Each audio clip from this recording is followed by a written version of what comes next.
Area of our business where we impact the local communities pretty heavily is the school systems. So we work for school systems all over the northern part of the state of New Jersey. We operate their water systems, their wastewater systems. We do a lot of their permitting and compliance work, and we ensure that the water that the kids drink is clean. We go out and do the sampling to ensure that it's not contaminated.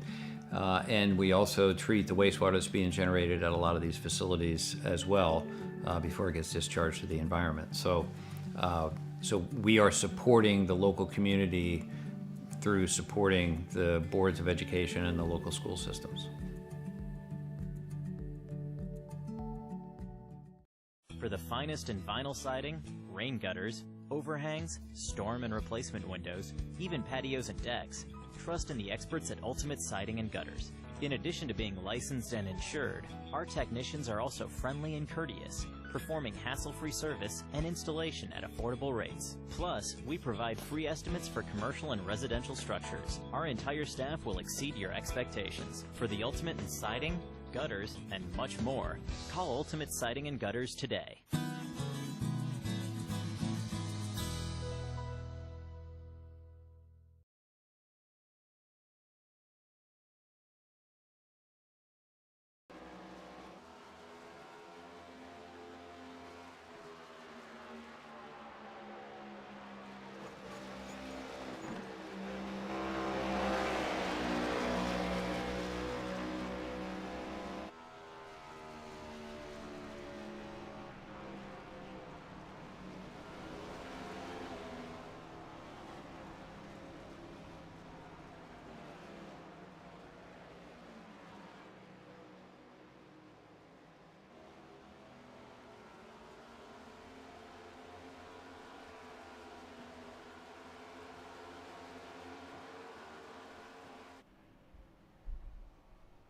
Tonight marks the final race of the Elite Eight in the Racing Revolution League. Tempers will flare once again on track as we end up where the track is too tough to tame. Patrick Morrison with Stella here in the booth, and this is Simtrax Broadcasting coming to you live. 4 more drivers will be shaved off the championship trail this evening. At least 6 have the opportunity to secure a spot, a win, and you're in. Those drivers being Trevor Earhart, Jeremy Burns, Nick Alves, Justice Murphy, Alex Berube, and Grant Thorpe. Darlington Raceway is where we arrive, deep here in the countryside of South Carolina. But let's talk a little history dating all the way back to the 1950s to a track that has been perplexing drivers and mechanics. And it's not as big as you would think, but this 1.3-mile track has had plenty of miles put on her. The inaugural race, that being the Southern 500, had over 75 cars on the track. instances of 7-wide racing was nothing unheard of. And I believe some had a guy even never had to pit for tires on that race. You got anything on that, Stella? I do. In that inaugural Southern 500, it proved to be like a test for both drivers and machinery. But one Californian, Johnny Mance, had an unusual strategic plan. He decided it was going to be all about tires. So he fitted much slower but more durable truck tires. He ended up qualifying last, but as the 6-hour race unfolded, despite driving slowly around the apron, he rose through the field to lead as one by one his competitors had to pit for new rubber. But it's so funny that it was so bad with the tires that crew chiefs were actually seen frantically buying tires from spectators in the infield just to keep their cars in the race. Mance didn't even require a tire change like you mentioned, and he motored on to victory. So, you guys in the back, this fella set a record for the most places gained en route to victory, which is unlikely to be beaten. Wow. I was going to say, and if you actually think about it, if we fast forward here just a little bit, back with Dale Earnhardt, he ended up recording 9 wins at this track, saying you never forget your first love. When it's a high school sweetheart, an old faithful hunting dog, or a fickle racetrack in South Carolina with a contrary disposition. And if you happen to be a race car driver, there's no victory so sweet, so memorable as whipping Darlington Raceway. Many of the other guys out there as well, 24 to be exact, have actually won twice here. Richard Petty, Buck Baker, Bill Elliott, and Harry Grant were 4-time winners. Bob Yallison, Darrell Waltrip, Carol Yarborough won 5 times, and even more recent, we can get to Jeff Gordon, who has found his way to the checkered flag a remarkable 7 times. But Dale wasn't the only one. Keep in mind, it actually was the Silver Fox himself, David Pearson, with a total of 10 wins during the 60s and the 70s. But now with safety regulations and the cars getting over 180 miles an hour, racing has gotten much tougher here at the egg-shaped track. Yeah, initially this track was only 1.25 miles long, which I thought was pretty neat. But in 52, they realized that they were really having trouble getting cars over like 75 miles an hour. So they went ahead and reconfigured the banking, and that's when both the speed increased and the length. They went to the 1.366 miles. All right, let's go ahead and take a look at what we've got lined up for the track here tonight. 184 laps, stage brake will be at 60, 50% fuel, and 6 sets of tires will be for lane here tonight. Of course, Racing Revolution with no fast repairs. Elite 8 will be highlighted in red in the tower, and I've gone ahead and knocked the guys who have made it into the championship 4, that being Caleb, Gilbert, and Robert Roeder. They will be highlighted in blue. That way you guys already know how who is going ahead and make it. Let's go ahead and look. You also see that the track temperature at 74 degrees. That is going to be a huge factor here tonight, seeing that the tires are not sticking the way they should. A lot of guys having some trouble out there getting these tires to stick and stay on the track. It's going to be huge problem. But let's take a look at our championship running here. Right now, Raider in the lead with Caleb Gilbert, 1 and 2. Trevor Earhart and Jeremy Burns are above that cutoff line. Nick Alves will be 11 points behind Justice Murphy, Grant Thorpe, and Alex Brube, 5th through 8th. Right now, we're on that cutoff. They are in big trouble here tonight. They're going to need a win, and you're in. Burns would have to wreck out for Alves to slide into 4th position to see if we can get at least 3 out of the 4-Star Industries team members in there. So that is the running here we've got so far. Qualifying is already underway. We've got a couple of guys here so far. Grant Thorpe in the front, and Dylan Smoot, brand new driver here, is sitting second on the track at this point in time. Not too bad for a new driver here in the 92 Ford, but we'll see a couple of new drivers out here all together, Stella. We got, I believe, Ted Rekich, but he was actually going to be serving an EOL here for what ended up happening last time around. I believe he jumped, or no, he made a lane change before the restart, so he will actually be end-of-line penalty here tonight. But I wouldn't knock Ted Rekich out. He's going to be really Speedy Gonzalez out there and flying his way back to the front. Yeah, he always does. I was just watching Mr. Berube getting his Darlington stripe just here during the qualifying.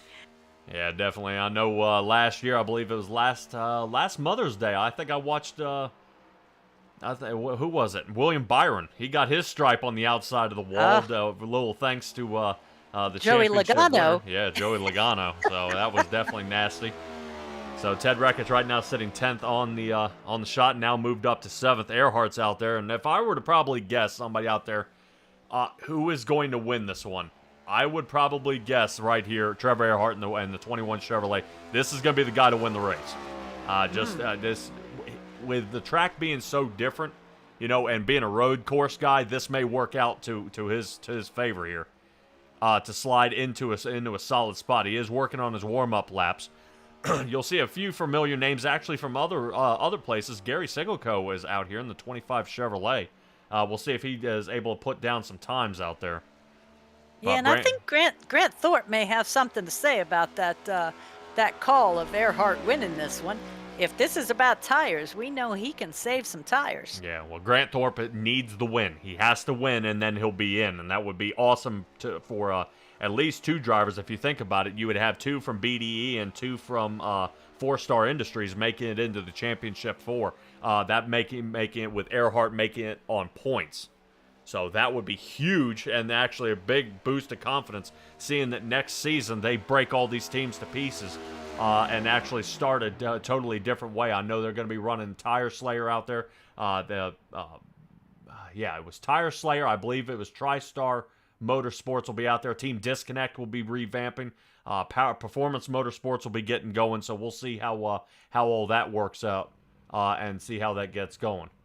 But I believe, looking at RC out there tonight, they say probably Gary Sigelco will not be making it onto the track tonight.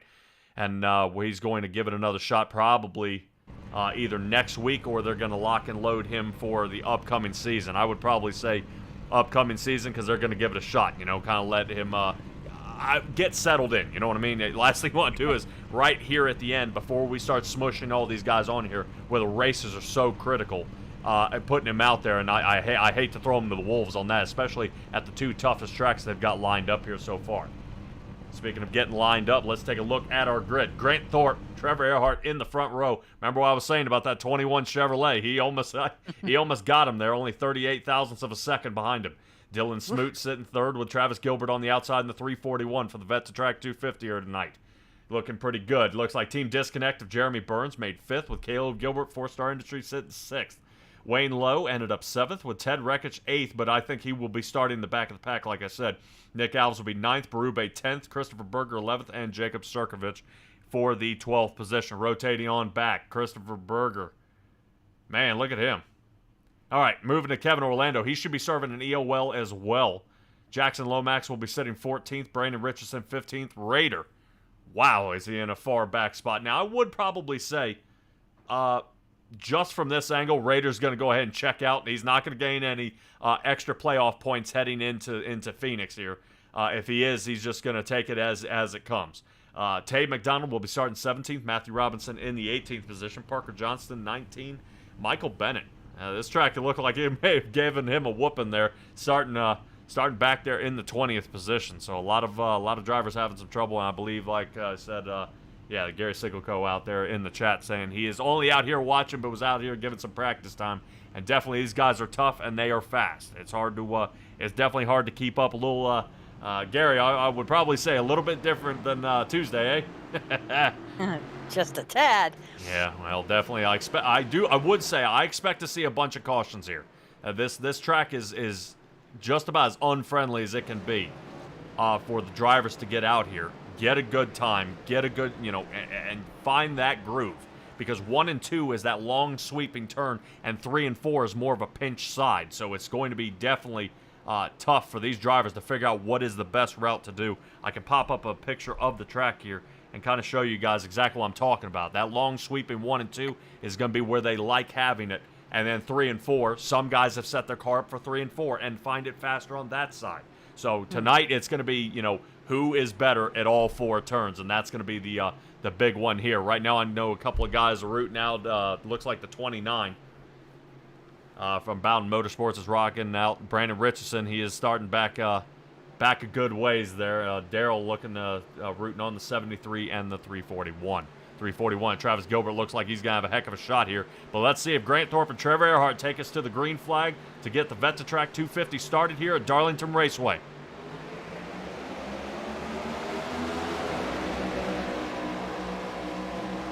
Alrighty, here we go. Getting moving side by side. Now watch. Oh, man, there it is. Everybody's starting to fade up immediately here on the track. So it's definitely what you're going to see there, Stella, is just kind of how everybody squeezes up. Jeremy Burns sitting 5th. So right now, the top 7 unchanged so far.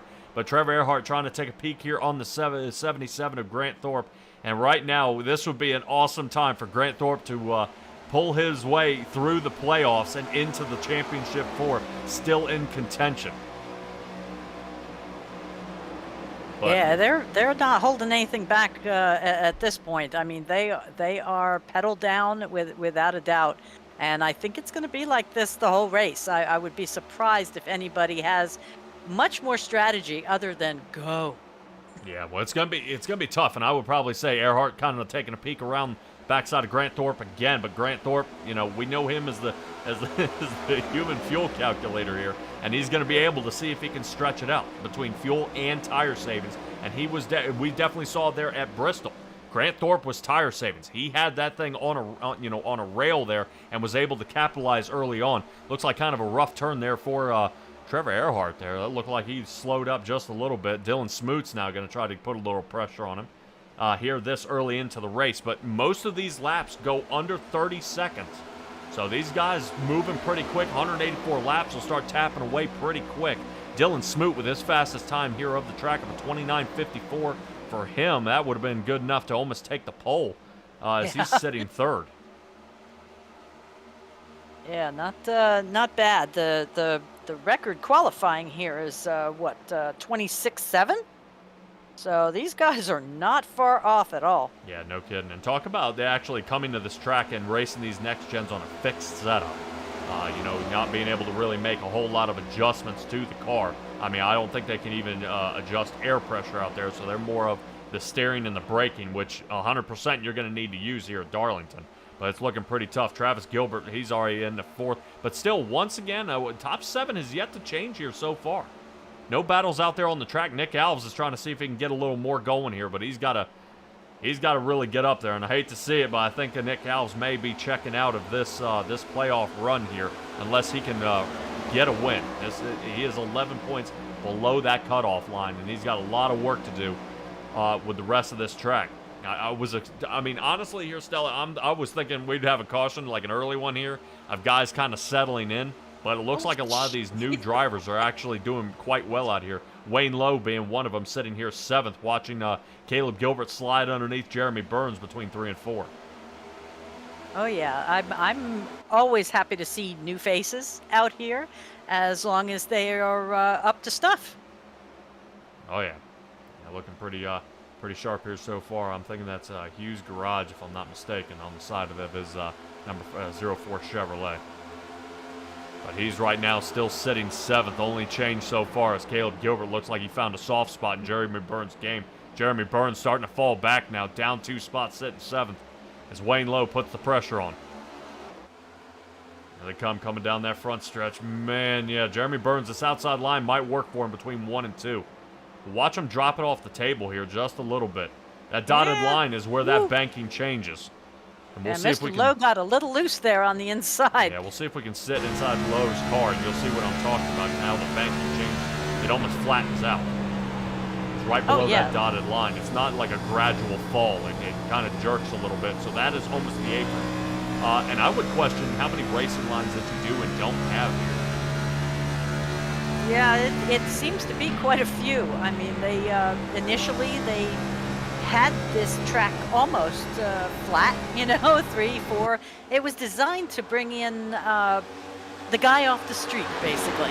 He could go buy himself a car, put on some good tires and some numbers, and race. But it just wasn't fast enough after a while. Speaking of racing and not fast enough, Grant Thorpe just lost the lead here to Trevor Earhart. Earhart definitely put some moves on him on the bottom and was able to slide on past. And now Grant Thorpe on the march back, as he's going to be under fire by Travis Gilbert here in just a moment. Gilbert's really been on a good move here so far. Right now, about another 0.3 faster than Grant Thorpe. I don't know if he maybe got some damage or rubbed the edge of the wall there a little bit.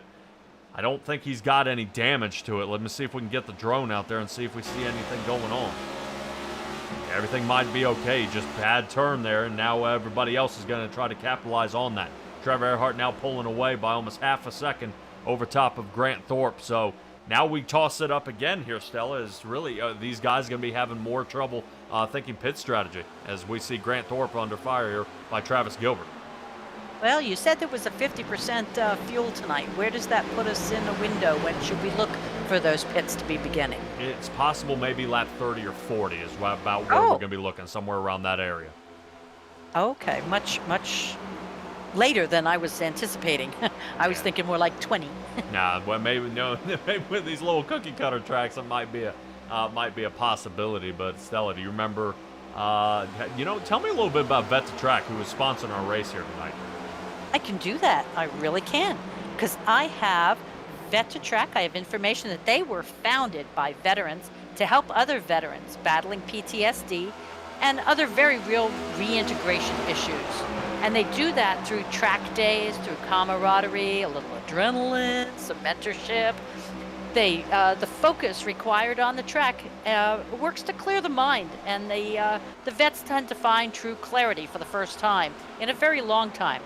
So this clarity becomes a reset moment, a chance to change their thinking and move forward with a different point of view. It may be a single day, but the effects can be life-changing for those in need. So if you're a veteran or know a veteran that could use some help, please contact Vet to Track at vet2 with the number 2 track.org. So participate, donate, or educate.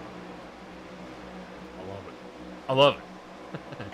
All right, looking pretty good here so far. Let's go ahead and rotate back down to the track with Vet to Track here. 250 going. Raider has moved up 7 positions, sitting 9th, tucking in behind Nick Alves here. Alves still having a little. Long. Yeah, Alves still having a little bit of trouble here. But Alves, right when he's got Raider behind him here, it seems Alves feels a little more confident. Like he's not really under a whole lot of pressure. The 53 of Raiders already locked in for this run here. And now it's just going to be the work through. Alves is going to see what he can do to Wayne Lowe here. Uh-oh. Looked like something happened to Chris Berger back there. May have clipped that wall where Berube was. Sorry, we saw him jerk out. Oh, boy, yeah. Here's Chris Berger. You see him. A lot of tough driving here. You see him clipping that wall a few times here. Not looking too good. And the more damage you get on that right front, the harder it's going to be. It kind of ruins your aerodynamics. Yeah, and 100%. If I were to end up, during a stage break, which should be at lap 60, these guys, I would have to fix that damage. I can't have any more pressure on that right front tire, which seems to take the worst beating of them all. Ted Rekich all the way from last place, now sitting 13th right behind Christopher Berger. So I think these two will try to get going here. But Travis Gilbert, he's going to be trying to run down Trevor Earhart. Now, I would say right now on the speed on that track, he's starting to pick up speed. Yeah. Travis Gilbert is really starting to reel in Earhart. Earhart, you saw him almost a 7-8 tenths of a second lead over top of Grant Thorpe. Travis Gilbert's come farther than that. Now, how is that taking on the tire wear and everything else? I don't know 100% yet, but yeah, definitely when you're sponsoring the track out here and he's got something to prove, he's going to be definitely showing it on here, as Daryl says out there in the chat. Yeah, he's had a good couple of races. He's been coming on pretty hard these last few. Yeah, I know for certain. I would like to see him be able to participate more in this upcoming season because he is a tough driver, especially in the oddball tracks. A lot of tracks guys don't like. He's able to really turn up and figure out how to capitalize. I would say, Kentucky. I mean, he did fantastic at Kentucky, and a lot of guys were complaining. They hated that track, and here he was able to figure out where he needed to be. Him and Tay McDonald battling alongside each other and working through practice were able to figure out how to get the best of the track. Yeah, well, as I understand, this is the track that everybody says you're not battling the other guy, you're battling the track. Yeah, really, it's whether you can, whether you can capitalize on the track, because the track is just so tough, and especially with these new cars, you're moving away from the 10.5-inch, wheels and tires. That now, we're moving to something.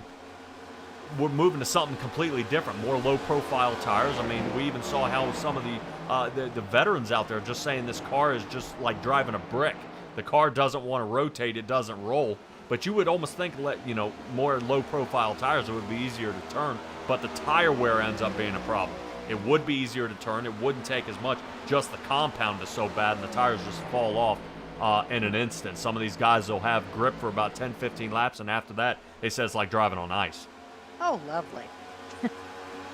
All right, let's rotate back here a little bit. Rader still in charge.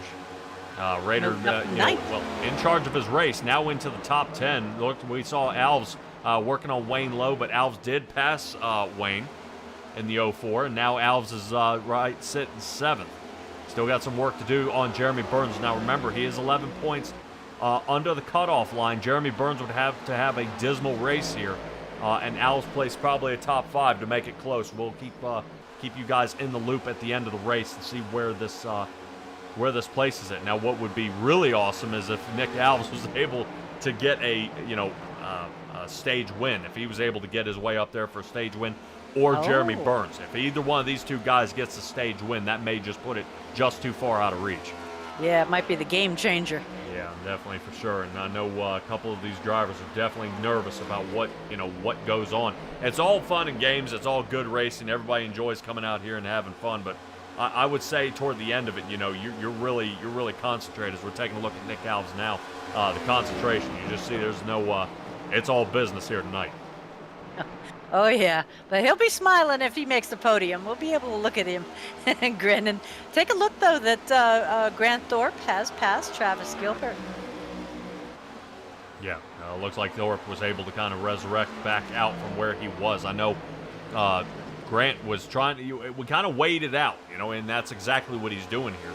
He's just kind of sitting back, letting the race come to him, and letting these tires kind of settle in. Here's Grant Thorpe.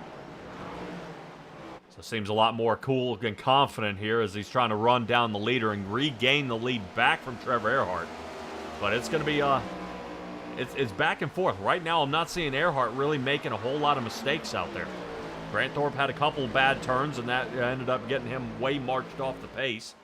Same with Travis Gilbert. Now Caleb's gotten a hold of him, so now Caleb Gilbert has gotten into third. And you want to talk about already locked into the playoffs. If he ends up getting another win, any of these guys here in the blue numbers, that there is still an opportunity for 2 guys to make it in on points. So that is going to be huge right now for some of these other drivers, whether they're going to get it in, be able to get in or not. Right now, like I said, that cutoff line between Alves and Burns is really the one to watch of how close these 2 guys are, separated by a few points here. Yeah, what I'm pretty pleased with right now is talking about new guys here. Both Smoot and Lowe are in the top 10 and maintaining those spots. Yeah, no kidding, especially coming in here at Darlington. This is to me, I wouldn't say it's a disgusting track. It's just, it's so difficult. You know what I mean? You'll see guys pull away by 2 tenths between 1 and 2 and then lose it between 3 and 4 just because they can't hook it like they normally have been. And just how these guys are going to stick it out, hold on for as long as they can, is something to see. But I think there we go, Berube passing Wayne Lowe here. And what I've been noticing a lot throughout the race here, Stella, is Wayne Lowe is actually letting some of these guys by. He had Rader behind him, he had Alves. And as soon as they realize they're kind of faster, he's going ahead and ducking on out. And this being his first race, really, that shows a good judge of character here right at the beginning. So I am excited to see him start up Season 3, which will actually be starting March 1st. I believe the 28th they're going to be running the duels. I don't know. I don't think they're going to be broadcasting on that one. But they're going to be having that one locked and loaded starting March 1st. The duels are on the 28th. Yes. Okay. Yes, and then we should be 100 laps at Daytona, and I think there's even a purse up for that one. I think these boys are going to be racing for $100. So, guys, fellow iRacers out there in the chat or out there viewing this, if you're looking to get a hold of Racing Revolution, you know where to find them out there on Facebook. If you're unsure, of course, there's always one place you can go that you can find everything, simtracksbroadcasting.com. That's how you guys go there all the time, and it's got the link that'll help sling you into whatever league that I am broadcasting out there, and you'll be able to find them. That way you can go ahead and get signed up. Taking a look at Berube there as we're going to go ahead marketing just a little bit there. Berube was getting ready to give his body shop team a little more work to do there. Yeah. As he scrapes through 1 and 2, looking pretty rough. Well, I was just wondering how come Parker Johnston's running on the apron or on the what, lane 1 of 7? Yeah, I'm not sure. Some of these guys are lapped down right now. Matthew Robinson, Parker Johnston, Rader are laps down. These guys have pit already. Matthew Robinson, I think, ended up in a problem earlier in the race. He had to pit on lap 14, and he was in there for almost 5.5 minutes. So definitely a broken toe link for him as he ended up sitting down. Parker Johnston pit on 24, Rader pit on 28. So here come a few more guys. Bennett, Sirkovich, and Lowe are starting their way down pit lane. Okay. So, like I was saying, right about that 30-40 mark, we're going to be getting guys in. Depends how long these these guys are able to push out there and fuel mileage and tires. And I think that's what Berube's starting to feel, is those tires have just failed him, and he rotated up and clipped the edge of the wall. Yeah, I also think Lowe is probably giving it. If he sees a blue banner coming behind him, he's not going to impede so much. But I'll tell you, he's got the chops. It seems to give everybody a good run for their money. I think he's just trying to not impede the champion guys. Yeah, that's fine.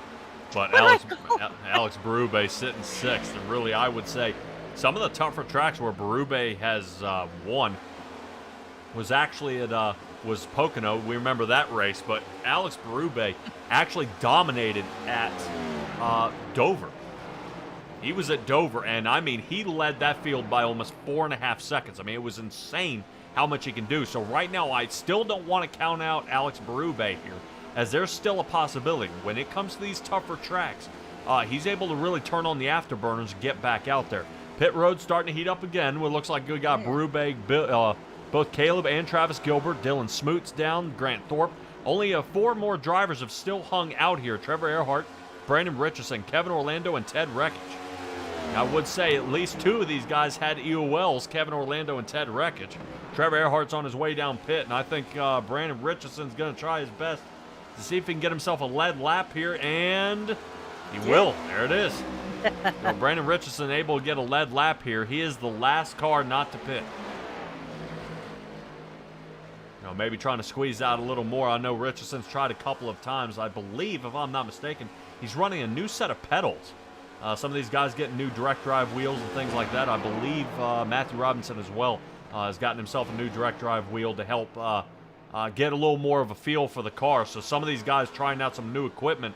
And I believe, if I'm not mistaken, Butt Kicker is given the championship winner of this league new butt kicker system for their rig. So they got to be pretty excited about that.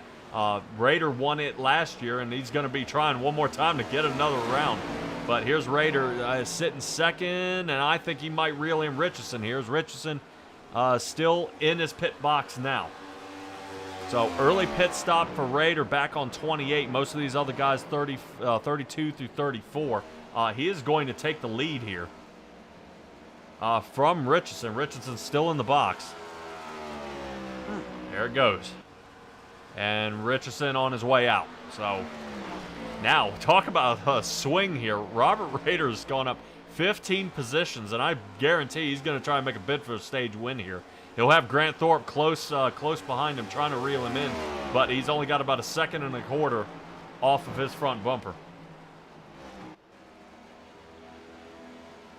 And oh man, yeah, definitely a squeeze here. I know Robert Rader likes having that 53, but he wins definitely a lot. I believe all-time win list here in the season, he's looking somewhere between that 43 mark is where he is. 13.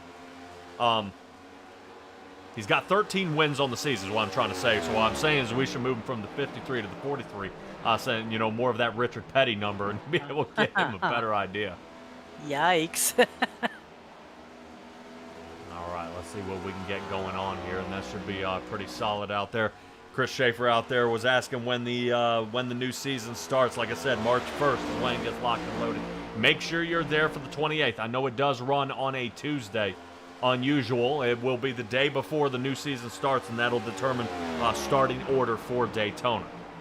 So 2:28 is when these guys will be starting for the duels. If you don't qualify, you can move yourself into the Daytona. Now, I would recommend Racing Revolution does have recruitment races and practice. They want to make sure they put the best product out here that they can and the best racing.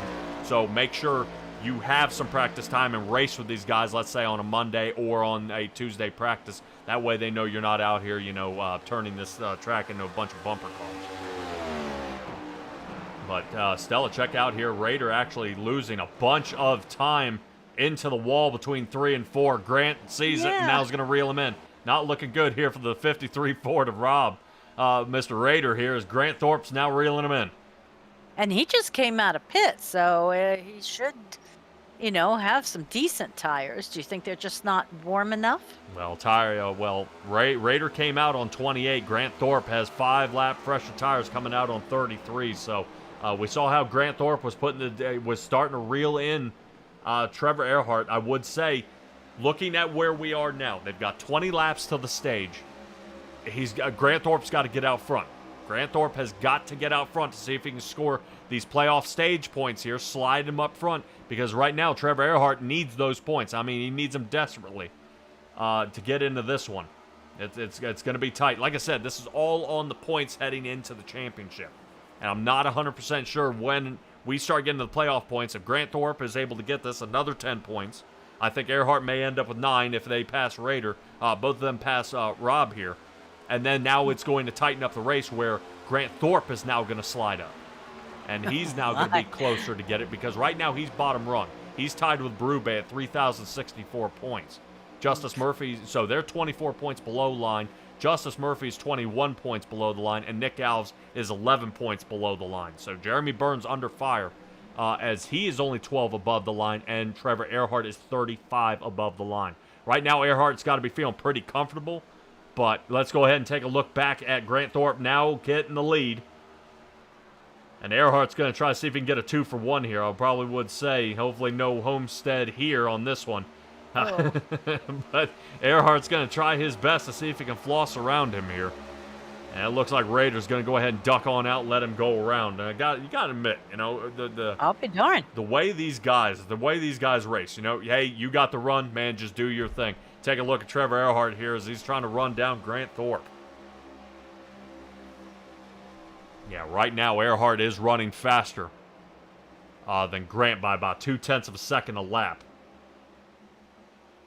Seeming pretty solid out there so far. Not really fighting the wheel too much. Turn 1 is easier, but we'll see how 3 and 4 go. 3 and 4 is kind of definitely the breaking point.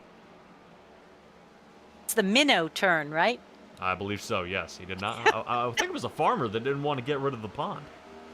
Yeah, he made his living farming minnows out of the pond, and he's the same guy that sold the property. He said, "That's fine. You can make a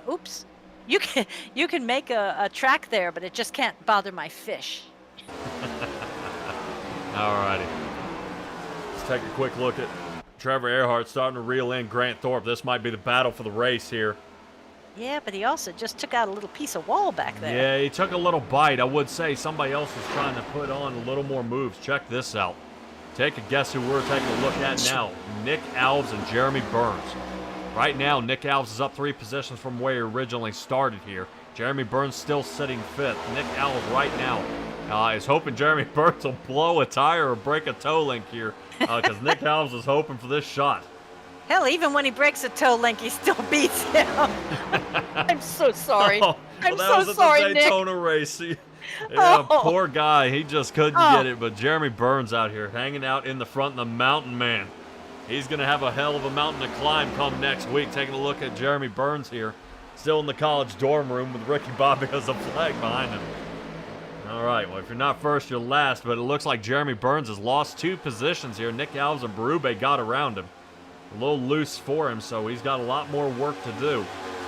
As I think Dylan Smoot is the next one that behind him of this clutch of 4. I'll have to get used to that being a purple car. I always liked the purple car is Justice Murphy.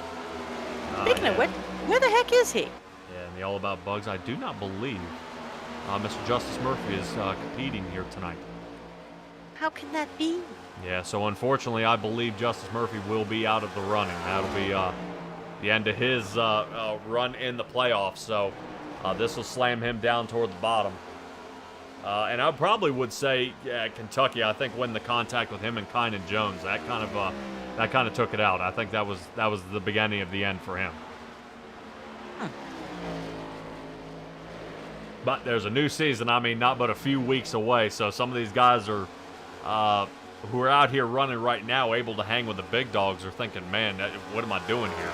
I should be able to get it, but if I'm not mistaken, that was somebody backwards. Was that Jackson Lomax? I think Lomax was backwards on the track. Yeah, Jackson Lomax spun around on lap, showing me 45. I think Lomax is down a few laps here. Yeah, he should be turned around on lap 50. He's heading down pit road now. All right, let's kind of figure out what happened here. Sounds good. 'Cause I was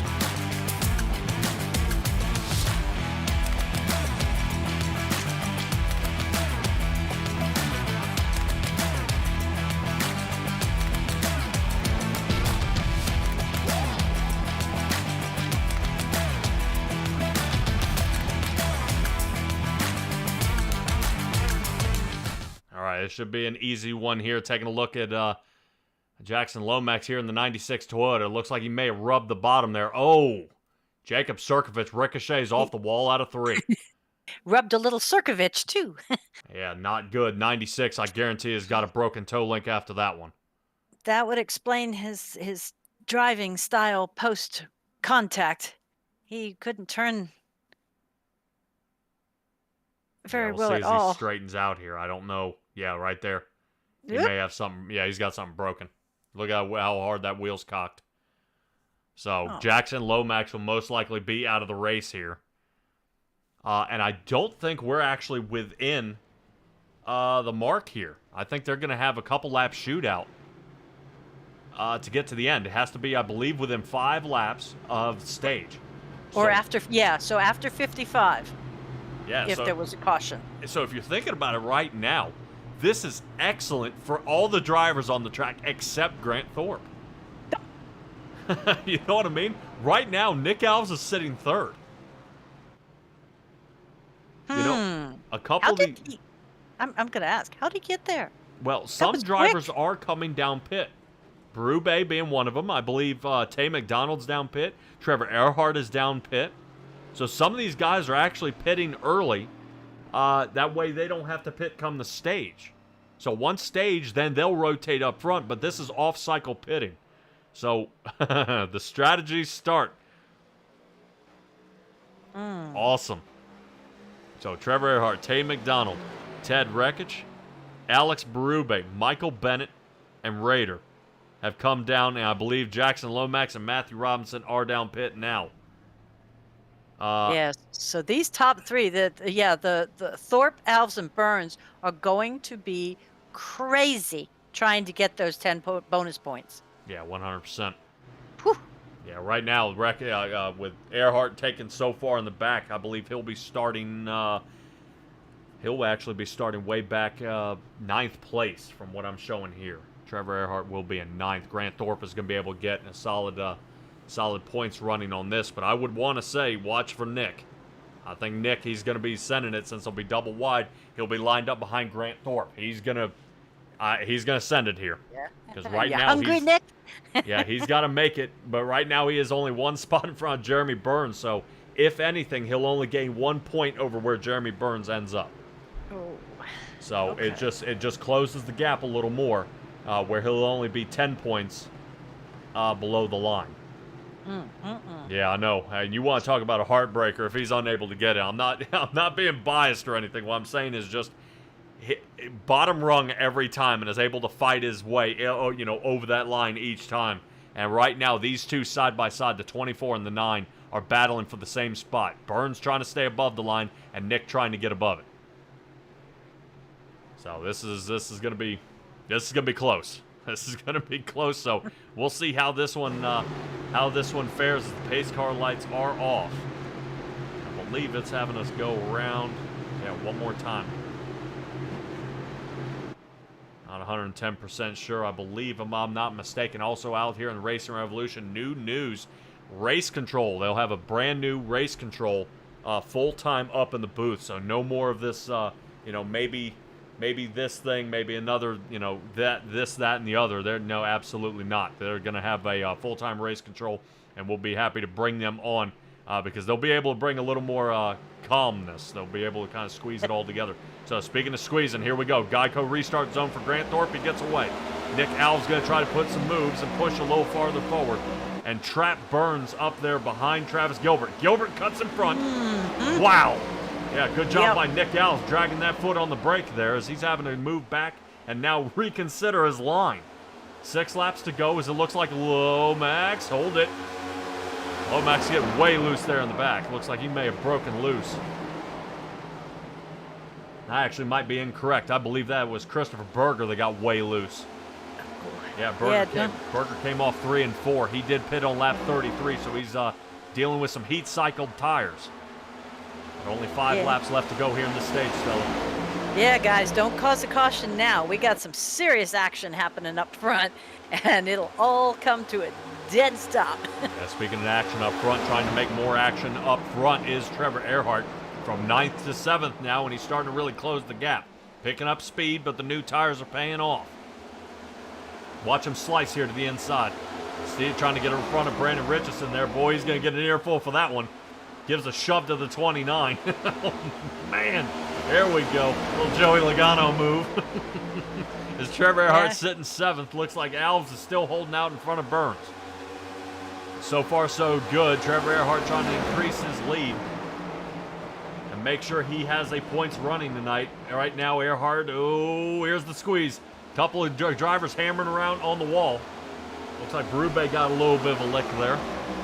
Yeah, he's just going to, file it down to metal pretty soon.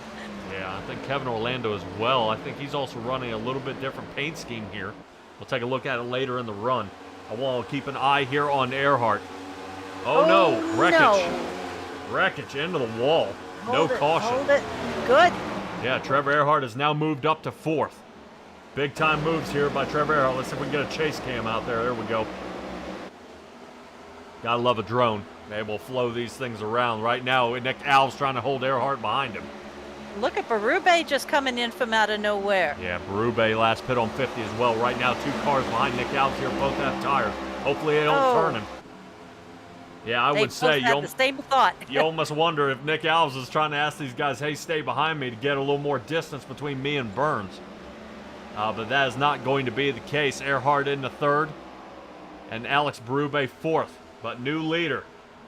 Travis Gilbert moves up and is now taking the lead and putting Thorpe behind him here as they are continuing on. Earhart now, look at the pressure he's putting on.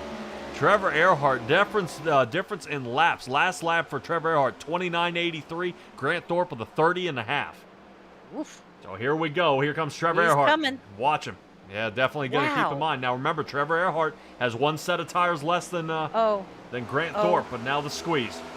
Yeah, and Berube can't quite stay off the wall, so be careful, anybody on the downside. Lap 60 has to be complete, and then the first 10 cars got to get by. What does Grant Thorpe do as Berube's behind him? Remember, these guys are also battling for points. Berube also doing it as well. Here's the pinch. Oh my gosh, Berube makes contact with Earhart. Earhart may have some damage to the right front of that Chevrolet. Right now, Berube's Toyota working the outside line, trying a little Days of Thunder move, and he gets him. Holy cow, Alex Berube hits 2nd place. Travis Gilbert ended up winning the stage here. Earhart got 3rd. All right, and we have our stage caution. My. Give us time to breathe. Holy Fan cow. ourselves a little bit. Oh yeah, not good. Out there in the chat, I know Terry Earhart is asking out there if there are any fast repairs. Keep in mind, fast repairs only at super speedways.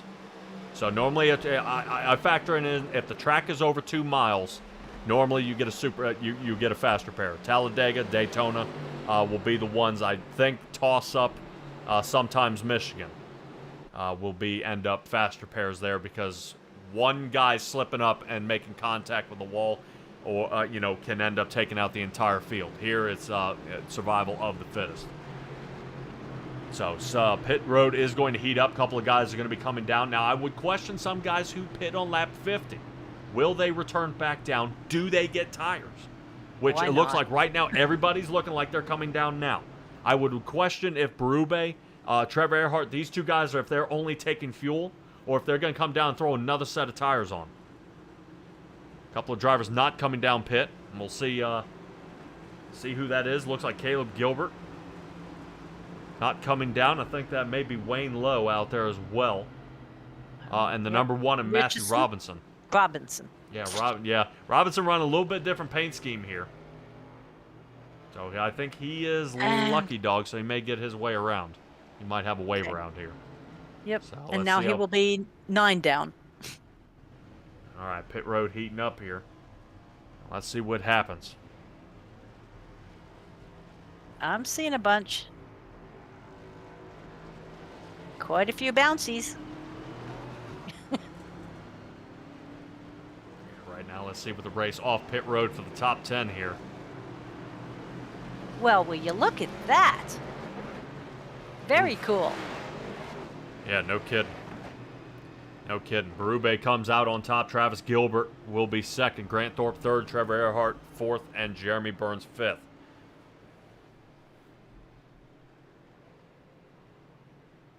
I haven't seen that before. That is very neat.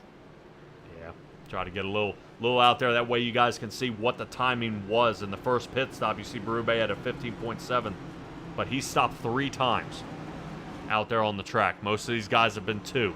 Trevor Earhart has stopped 3 times. So some of these guys is kind of weighing their options here, what to do, and how many tires do they have left? That's the big one to me. How many tires do they have left?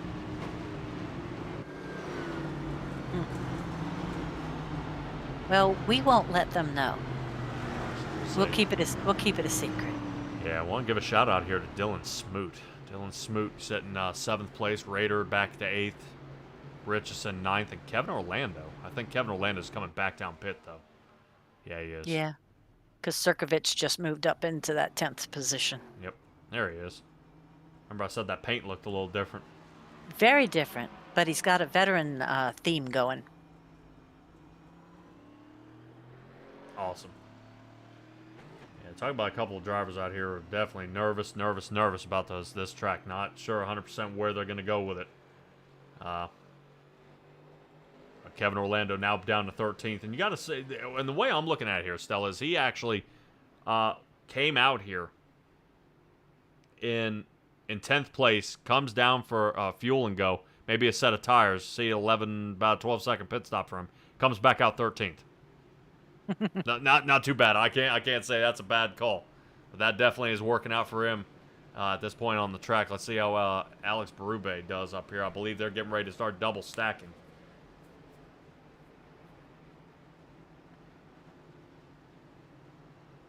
Yeah, would question here. I saw Mr. Lomax in the in-car care center, and now he has run away. Uh-oh. Oh. I can't. Oh, no. Yeah, he may have gotten broken up there. I think, yeah, it looked like he may have taken that back to the garage, as well as Parker Johnston. He's taking it back to the garage.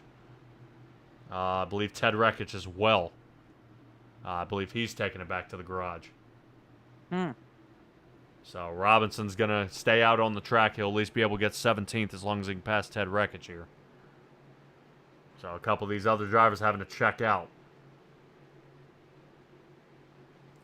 All right, here we go.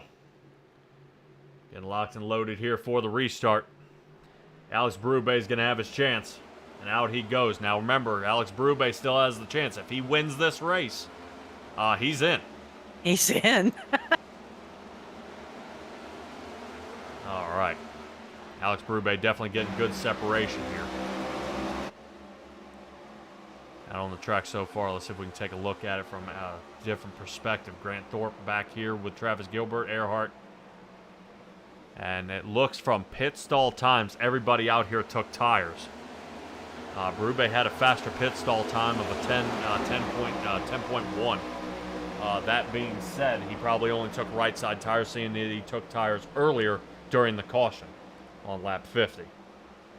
Fair enough. So his Toyota leads the race, as he's got the separation over Grant Thorpe. But let's not check out Grant Thorpe and Trevor Earhart. They're going to reel him in here in just a moment. But Travis Gilbert giving Grant Thorpe something to think about, keeping Grant Thorpe on the high side, and not allowing him to dive down. Trevor Earhart, you saw same kind of move, riding way too high coming out of 4, and almost nudged the wall. Now, I know I've been to Darlington before, and that wall coming out of 4 will come up and bite you.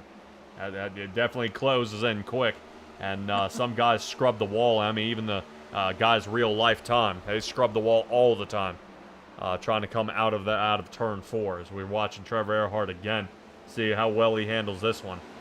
I wonder how many times they have to repaint that.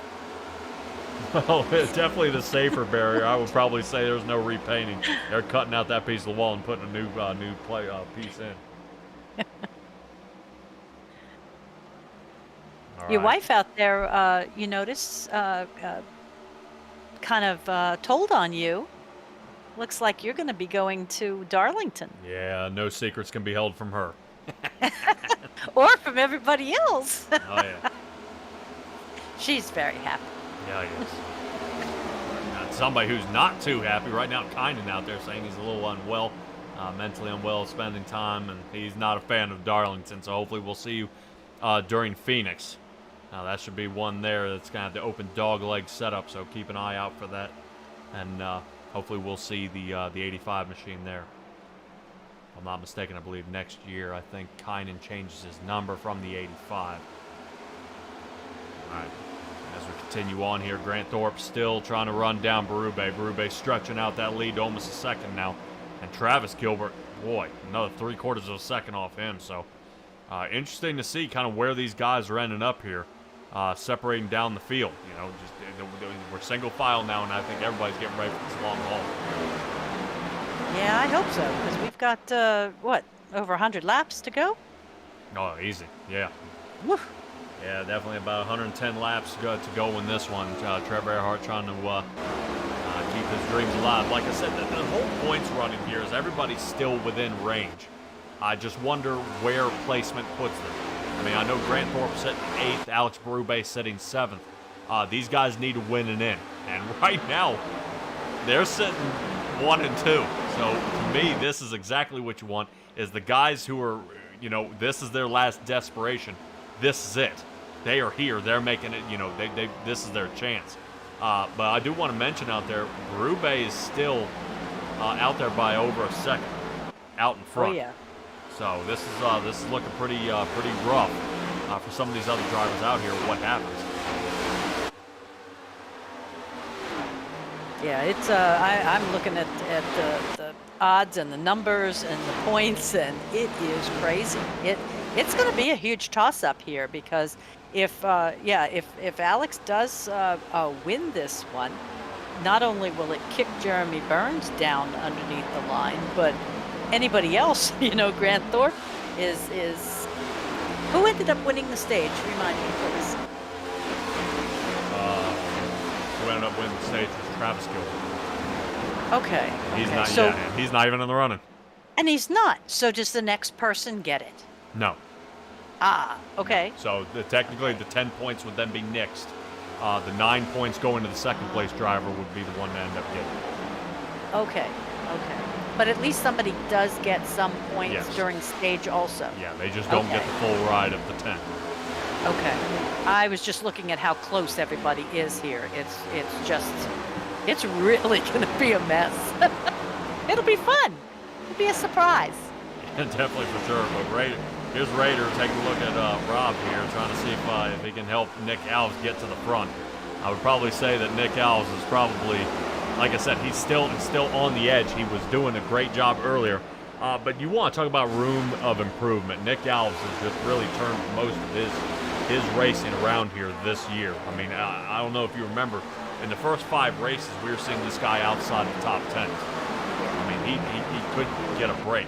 And then But to me, he's been in the top 5 like forever. the last 3, you're right, the last quarter of this season before we got to the championship, he was getting podiums. He was top 5s, getting podiums. And now it's just trying to, now it's just trying to figure out how to get him to that next stage. They're trying to figure out how to get him into the winner's circle. The same way Rob does, but Rob just does it in such an interesting way. Whether it be bumping and banging, getting to the line, or just bid strategy, and just absolutely pulling away from the rest of the field here. But it looks like Jeremy Burns trying to give Robert Roeder a little work there. You saw Roeder getting loose coming out of 3 and 4 there.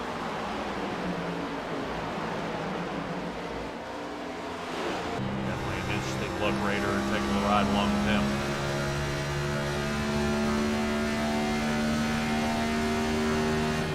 Interesting gearing here, very high on the RPMs. But it is showing he does do the 5th gear Yes. tactic versus some of the others who never go past 4. We'll definitely keep an eye out there for this. Like I said, with it being a fixed setup, 4th gear may be a lot tougher for some of these other guys. What ends up happening? You see the RPMs. He's already redlining it before he's getting into 3 and 4. So the money shift might not be possible. But it looks like battle for that 6th spot. Jeremy Burns is going to get it. Raiders having some trouble. A little loose coming out of 4. He's able to collect it back up. Burns loses the spot again. Side by side, these two go. And I think we're going to see a lot of this in the upcoming season with Jeremy Burns and Roeder. Burns wants to come away with a season win, but it's still not out of his range. He is above during playoffs. He still has the opportunity, and he could win at Phoenix. So, yeah, the top 4 move to the 4,000 point mark, and it will be between the 4 of them at Phoenix who gets the best finish. And then that's it. I mean, it's just one and done. Uh-oh, we have a caution. Uh-oh, yep. I think Tay McDonald and Sirkovich might be in something. Here they are. Oh, no. Yeah, maybe a little loose, and I think Wayne Lowe may have been in it as well. Not seeing any damage out of the front of his car, though. Sorry, Daryl, 73 took a hit. Yeah, 73 Tay McDonald got in that one. Jacob Sirkovich and Wayne Lowe were involved. All right, let's go ahead and rotate on back. Got to figure out what happened here.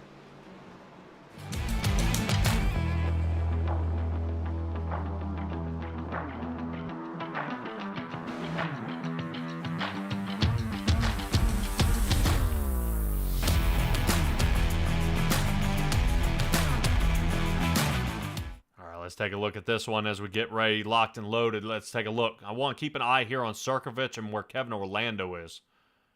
As we saw Sirkovich have a problem out of this turn once before, but uh-oh. I think he was trying to get out of the way of Kevin Orlando and overcorrected. Look out!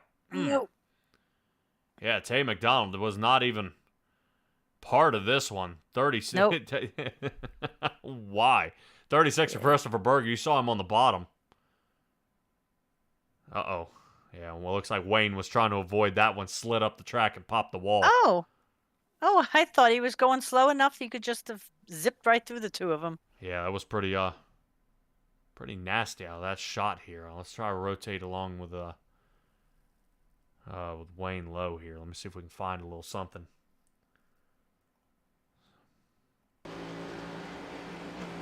This is where Sirkovich overcorrects, rotates back up, collects Tay. Yep. Right. You see him trying to, but Sirkovich coming still back down. No. Oh. Okay. Yeah, so I give it to him. He was trying to get out of there.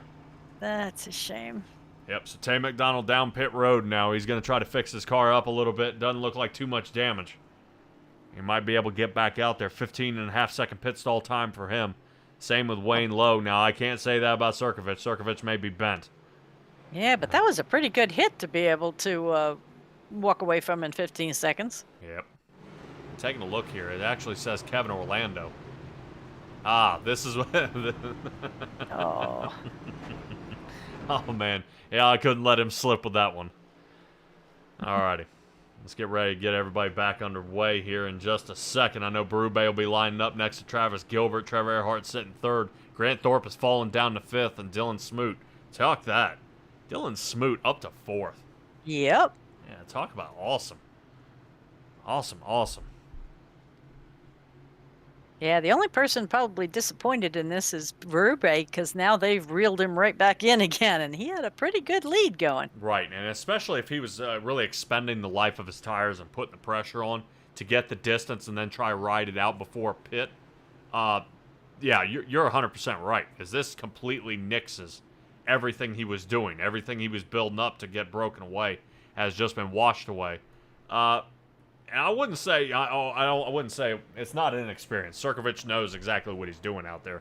I just don't know if the off-track surface not being as tacky, I don't think he expected that, and it got him turned around. So it's just the unfortunate part of rotating back up the track. Wayne Lowe catching him, and then, which rotates him down to 11th. But I think Tay McDonald's on his way back down pit here. So Tay McDonald, the woes continue for him. He's got to be pretty frustrated here. I know we're going to try. Hopefully, he's not happy about what's going on here. It's pretty, definitely a sketchy run.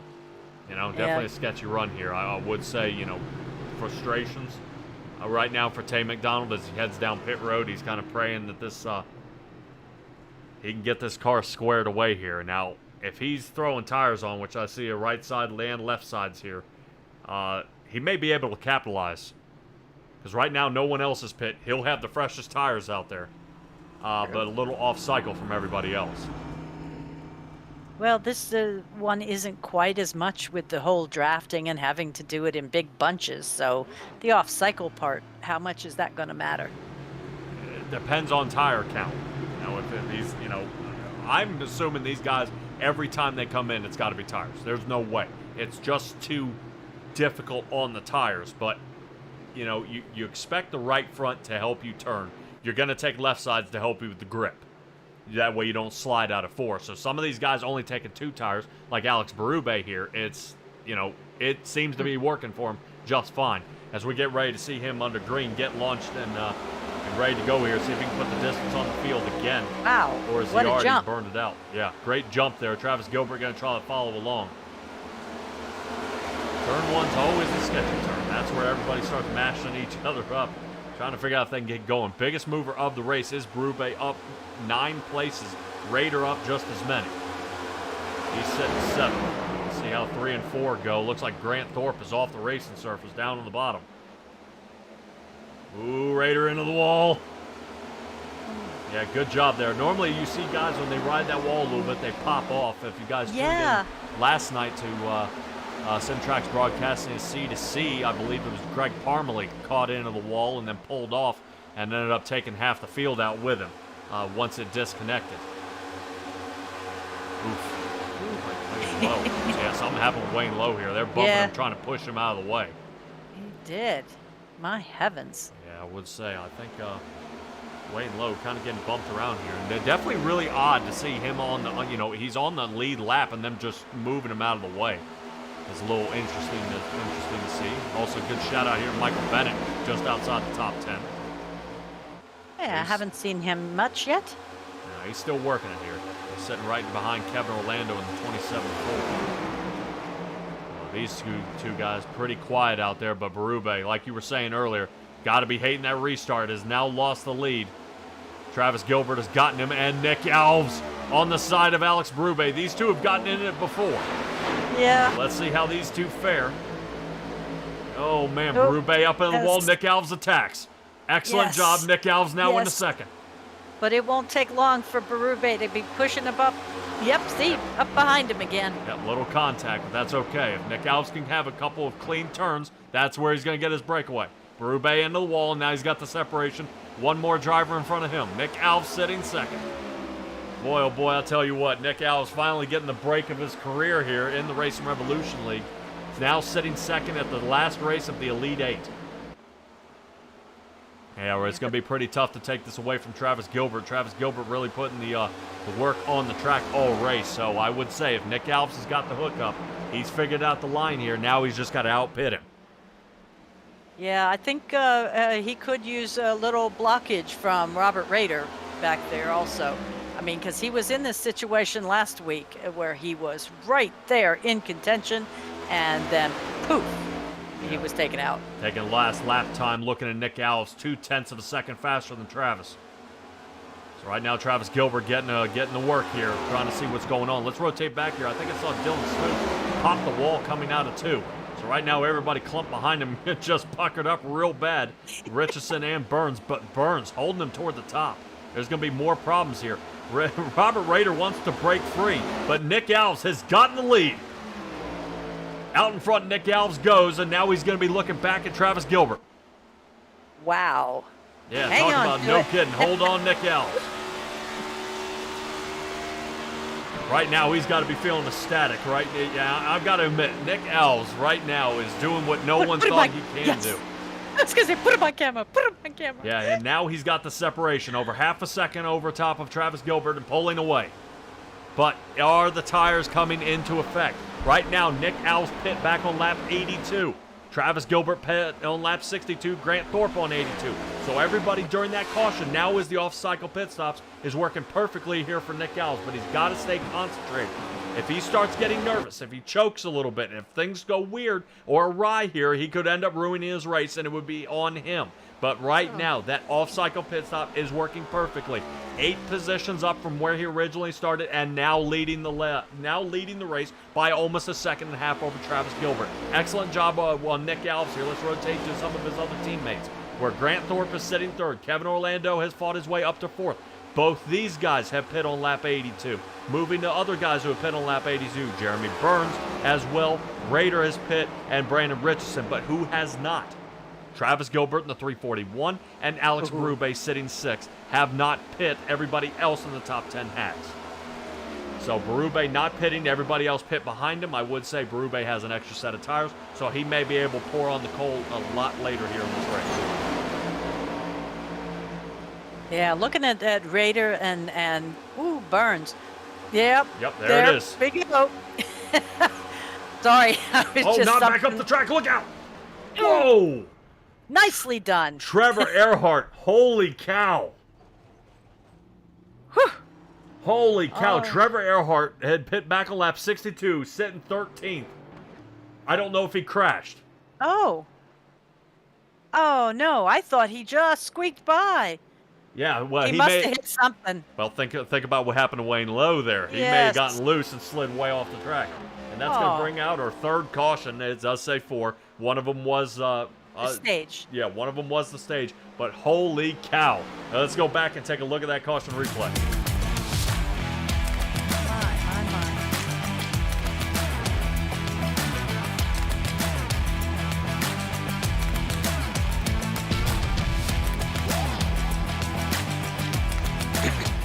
All right, let's take a look at it here. Top side. Ooh, Caleb got loose. Yeah, Caleb got loose. Looked like he tried to recorrect. Caught Berube. When Berube came down on him, he went ahead and spun him the rest of the way around. Now, here's the one that gets me.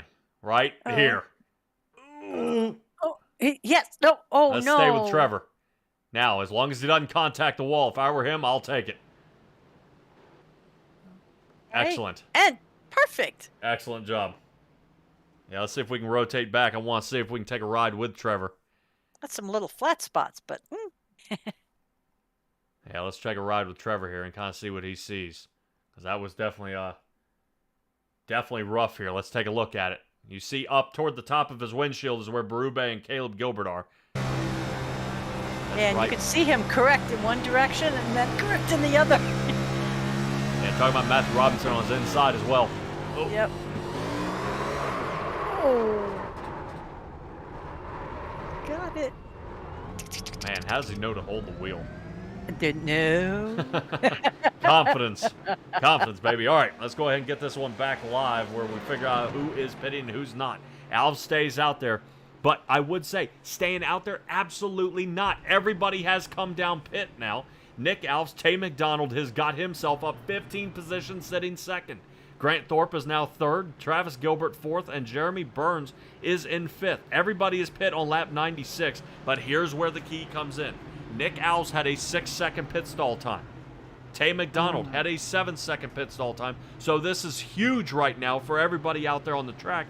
Is what happened? What is the difference on these pit stops? Well, six, wouldn't that have to be gas only? Yes. So Nick Alves is a fuel and go. Tay McDonald was a fuel and go. Now these guys pit earlier, about 14 laps ago. Here's Grant Thorpe. Everybody, Grant Thorpe all the way down to Kevin Orlando took tires. And Kevin Orlando in 12th. It's a big stint here for a lot of these guys out there, not really stretching it as far. Different routes of where they went. Here's a little deal on the pit stint length of the laps that they've gone as they pit. You see they're getting shorter as we go due to cautions and things kind of tossing up here. Speaking of which, Jackson Lomax is coming out of the car care center if you'd like to speak with him. Sure, Leia, let's talk to him. Okay. Let's go ahead and get a hold of Jackson Lomax here. Where is Jackson Lomax? He's in Team Disconnect right now. Oh my gosh. Sorry. All right, let's go ahead and grab a hold of Jackson Lomax here. Jackson Lomax, you got a copy? Yes, sir. Oh, dude, what a ride it was out there tonight. How hard is Darlington? It's a tough track. Oh, well, we saw you get loose out there. Talk to me what happened out there. I'd say the speeding in pits. That's what got me where I was at. Oh, no. Pits, I wouldn't have been anywhere near Jacob right there coming out of 2. I don't know if it was me, if it was him. It's all good. All right, well, definitely it's tough, and I know here at the track, Darlington being as tough as it is, it's definitely, I would say it's harder than it normally is. It's having such an egg shape and guys taking different grooves. Were you finding any problems with any guys out there? Anybody bumping you around more than you wanted them to be? No, everybody in this league runs pretty good. All right, man. I was just doing my best to stay off the wall and run a clean race. I just wanted to finish, but. And we are under green. Yep, we are, and Nick Alves is getting pulled away. Jackson Lomax, I appreciate you joining us. Glad you came out okay. I know the car is totaled, man, but hopefully you'll be able to try again in Phoenix. Yes, sir. Thank you. Thank you. All right, everybody, that was Jackson Lomax in the 96 machine. He ended up totaled out earlier in the race. Unfortunate for him, I believe lap 47 is the last time we saw him. He ended up almost 20 minutes of repair, and then that was kind of it. He had enough. All right, speaking who's not having enough, Nick Alves leading this race, but another caution's out, and he's got to be hammering his head off the dash. Why? Travis Gilbert is around. That's okay. He'll be able to get another restart here. Let's take a look at Travis Gilbert and see if he's got some issues. Heading down pit road. You see that red light is out, so he's entered closed pit. Already he's going to be sitting a good bit of time during the caution. So let's head to the caution replay and figure out what happened. Bye.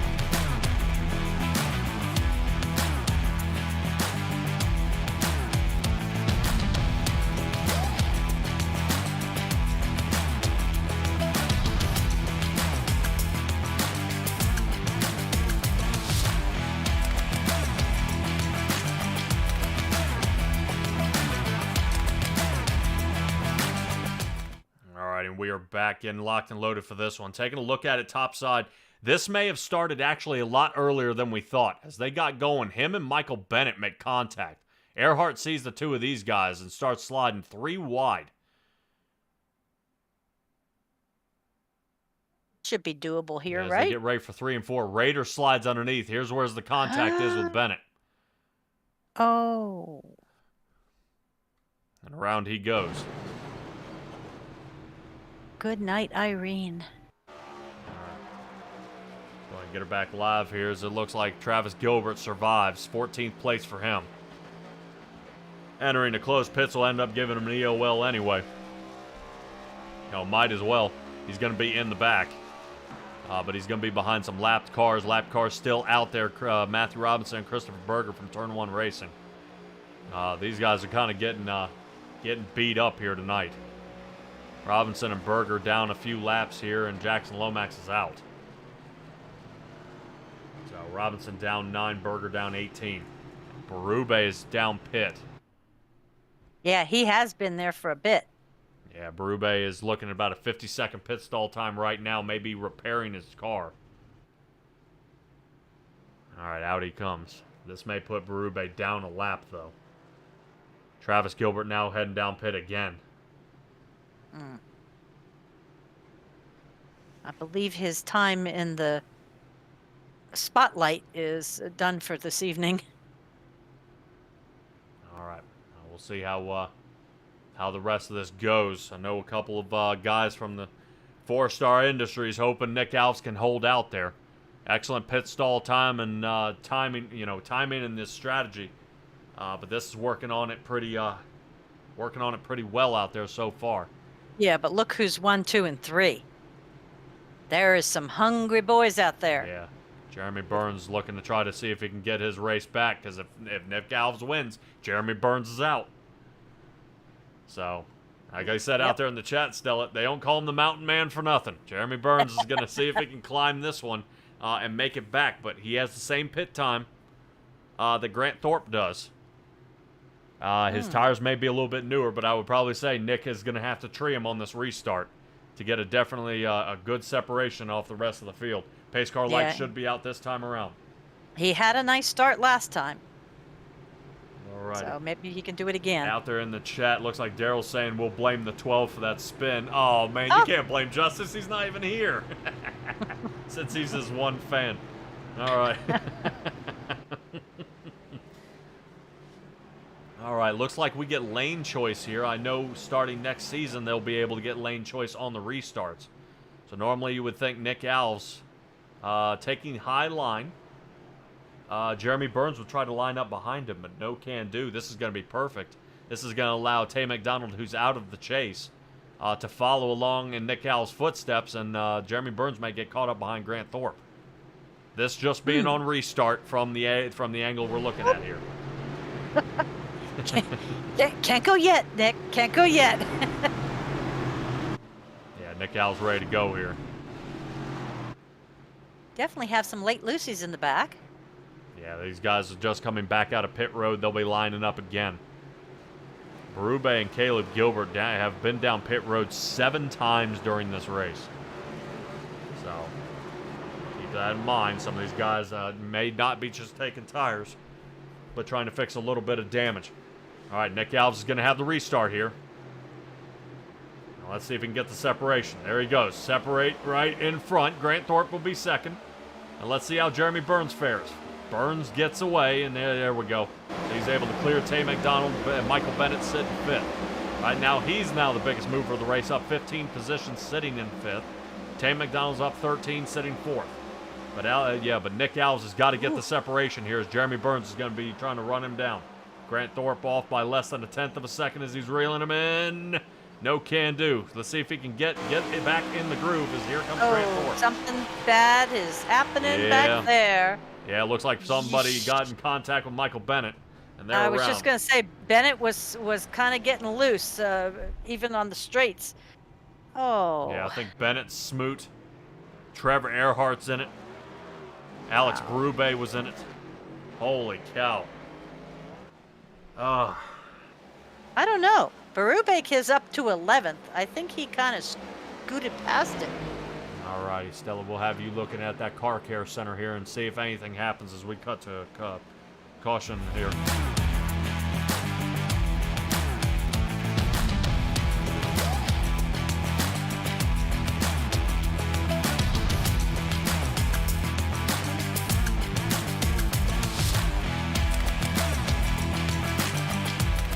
All right, I'll take a look at it from the top side here. I think what we want to concentrate on is the number 14 of Michael Bennett. Looks like Bennett rotates up. Tay McDonald clips the wall. Yeah, that was kind of a double whammy. Look at Rader and Earhart. Oh, man. Smoot sends them the rest of the way around. Yep. And they're like 2 little kissing ants down there. Oh, my goodness. Yeah, Bennett, watch Berube trying to floss this one. He did. Does not. Travis Oh, Gilbert. Oh my gosh. And Travis gives him a little nudge right at the end. oh, oh my. Holy cow. Yeah. Oh my. Yeah, definitely interesting on that one. Let me see if we can take a ride along with Travis Gilbert here, and let's see what it looks like.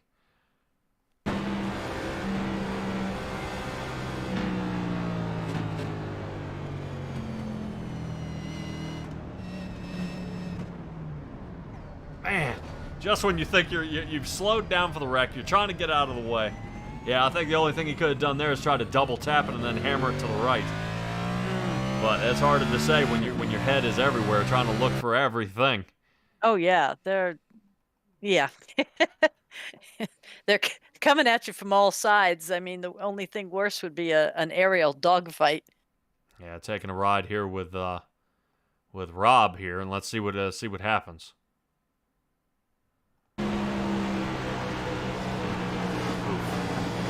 Yeah. Oh yeah, Earhart thought he had the gap. Earhart thought he had the gap rotated up, and clips and takes the front end of Raider off here. The two of them looking at each other. I know. I just find it funny that they just keep driving. He just, I'm gonna go forward. You're in front. I don't care. I'm just gonna go forward. Wow. So the shuffle again. Jeremy Yep. Burns up to third. Raider up to fourth. And a couple of drivers still down pit road. Tay McDonald is on his way out of pit. Michael Bennett is in the pit stall still. Like I said, I think he ended up with the worst amount of damage out of all of that.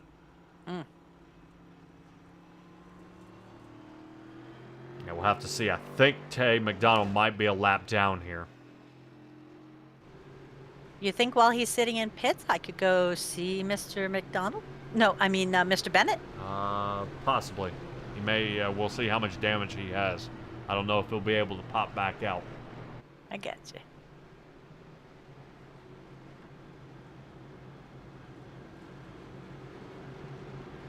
But looks like we'll have Nick Alves starting on the outside again with Grant Thorpe. If I were Jeremy Burns, I'd want to line up behind Nick Alves.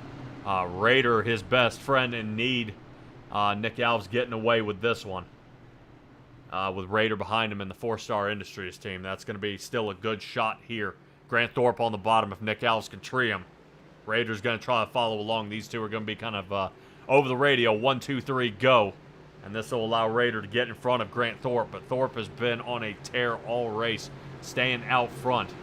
And that's exactly what he needs to do to reel these guys in. I would probably say it's not looking too good here for Nick Alves if Grant Thorpe is able to keep him within range.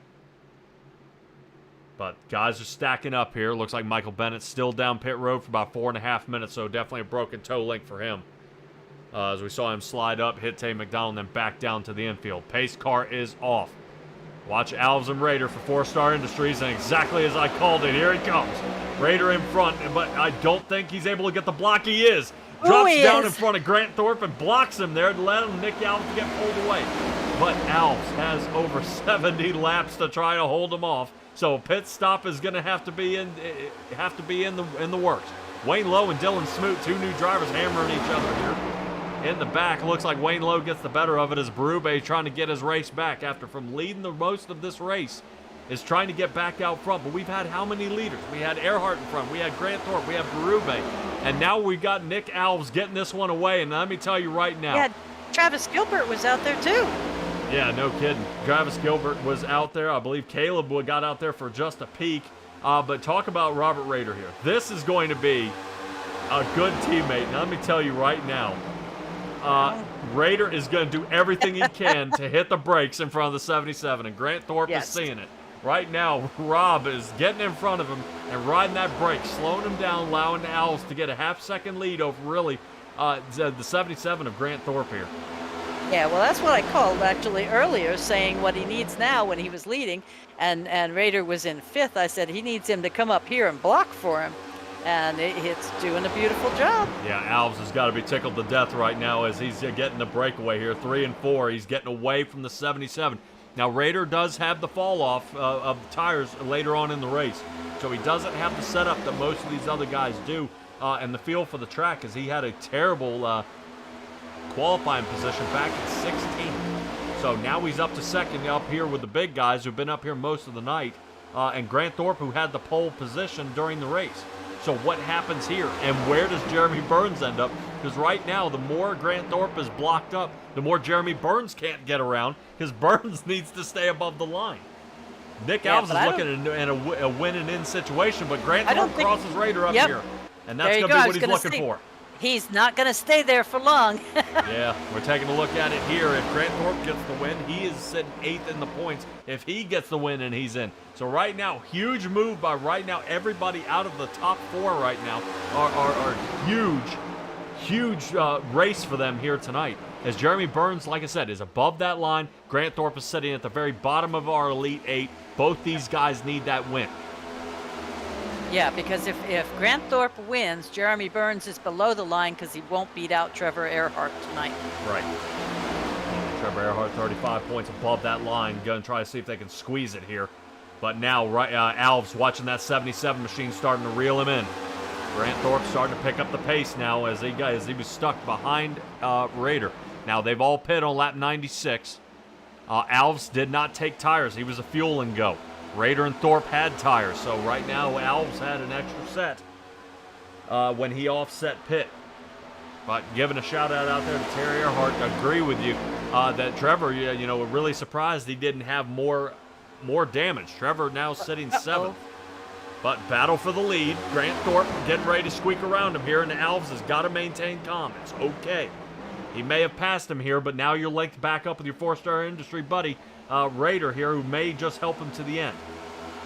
Raeder sliding to the inside as Nick Alves drops to 2nd and maybe 3rd. So Jeremy Burns getting much closer to Alves. These two closer in points.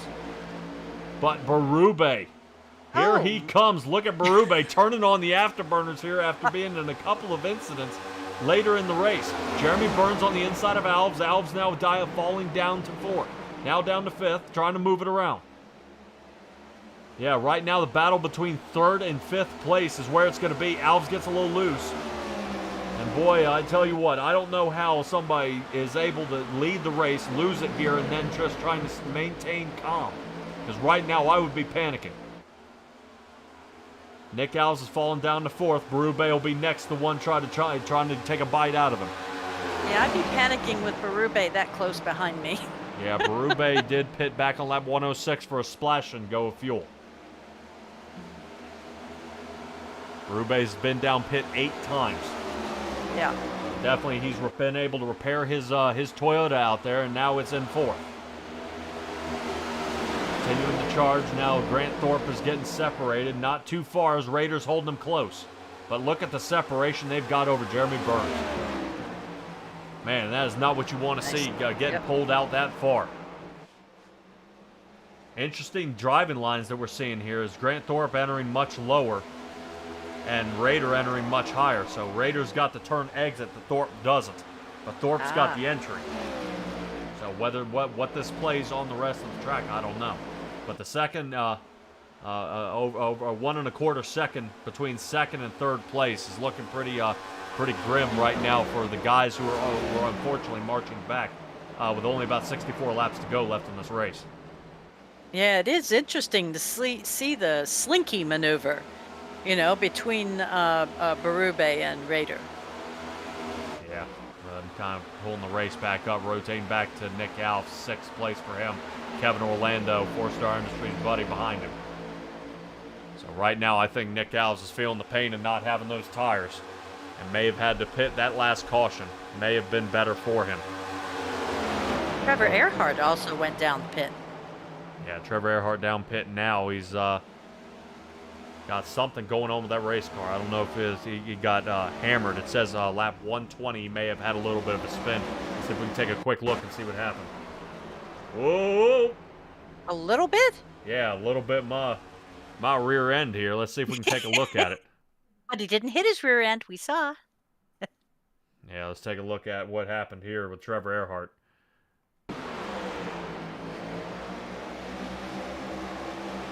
Trying to Travis Gilbert. Let's see. Oh.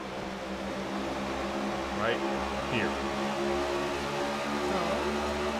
No.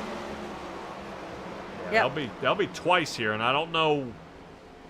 Took Travis's nose right off. I think he needs to talk to his spotter and tell him he needs a new prescription. Yep, or a new job, because if he's going to be out of it that way, we saw how he came up trying to avoid the wreck, taking the front nose of Rader off, and now he gets a hold of Travis Gilbert. And these guys have been racing side by side for a good while, whether they were in the lead or kind of in the back 40 here.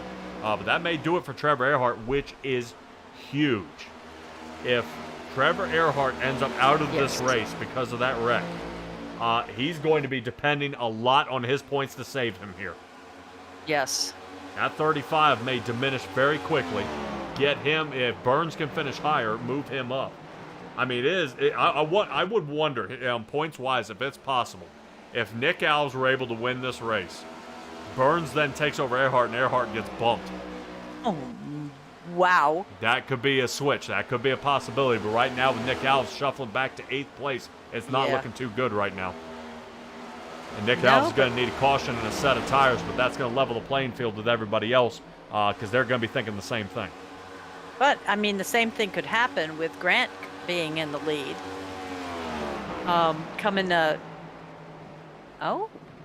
I believe Mr. Earhart would like to come and speak to us. He is... All right, let's go ahead and bring Trevor Earhart down here and see what he's got to say. Let's see. All right. Trevor Earhart, you got a copy? Yeah, how's it going? Oh, dude. Well, how about you tell me what in the world happened? It looks like you're gonna have to fire your spotter here, bud. Nah, just we got stacked up there off of 2. Thought I could get a run to the inside. Travis was there, just filled the hole and filled it a little bit quicker than I anticipated. So it is what it is. I think we got enough stage points that no matter what happens up front, we should be good. But I mean, it was an eventful race out there for sure tonight. We had speed early on, barely survived an incident down the backstretch. I mean, I had to go change my pants, if you know what I mean, after that one. But you know, overall for Darlington, as much as I don't like this track, I can't complain. Like I said, I think we're gonna be sitting good to make it to the Final Four with what we did in the stage, and that was the important part tonight, was just making it to the stage break. Okay, yeah, I was gonna say I tossed up an option where if Alves were to win it, and you ended up out of this race, and Burns did well, I don't know, I wasn't sure how far that 35 above that cut line you're gonna end up being, but points, you may be right. It's looking pretty grim for some of these other drivers out there, especially your BDE driver in arms. Grant Thorpe just ended up spun out, causing this last caution. I mean, I love Grant. I mean, he's been quick all week in practice. I love all the BDE guys. We've worked really well all season long with that team, and I hate it for him. He had a lot of speed. But I mean, it's Darlington. It's really tough, especially through turn 4. He gets really loose over the bump out of 4. So not quite sure what happened to him. I'll have to go back and look at it later. I've still got about 6 minutes in a wheel that's currently 90 degrees to the right that I got to get fixed so I can go make a couple more laps. But I mean, hey, a track that's too tough to tame, and it's living up to its name tonight. All right, Trevor, give me a shout out here, bud. Shout out to you and Stella for the great broadcast, everybody in the league, especially all the new drivers that we've got here tonight. My parents back home watching, and my grandparents. I know this wasn't the result that they were hoping to see, but I think we're going to be safe to go run for a championship next week at Phoenix and give everybody a run for their money there, and all my other family members that are watching as well. Love you guys. Thank you all for turning in every week, and we'll go get them next week for a championship. All right, Trevor. Good luck to you, bud. Thank you. All right, that's Trevor Earhart, and then as we conclude the interview with him with getting massacred there, let's go ahead and kind of figure out what happened here during the caution.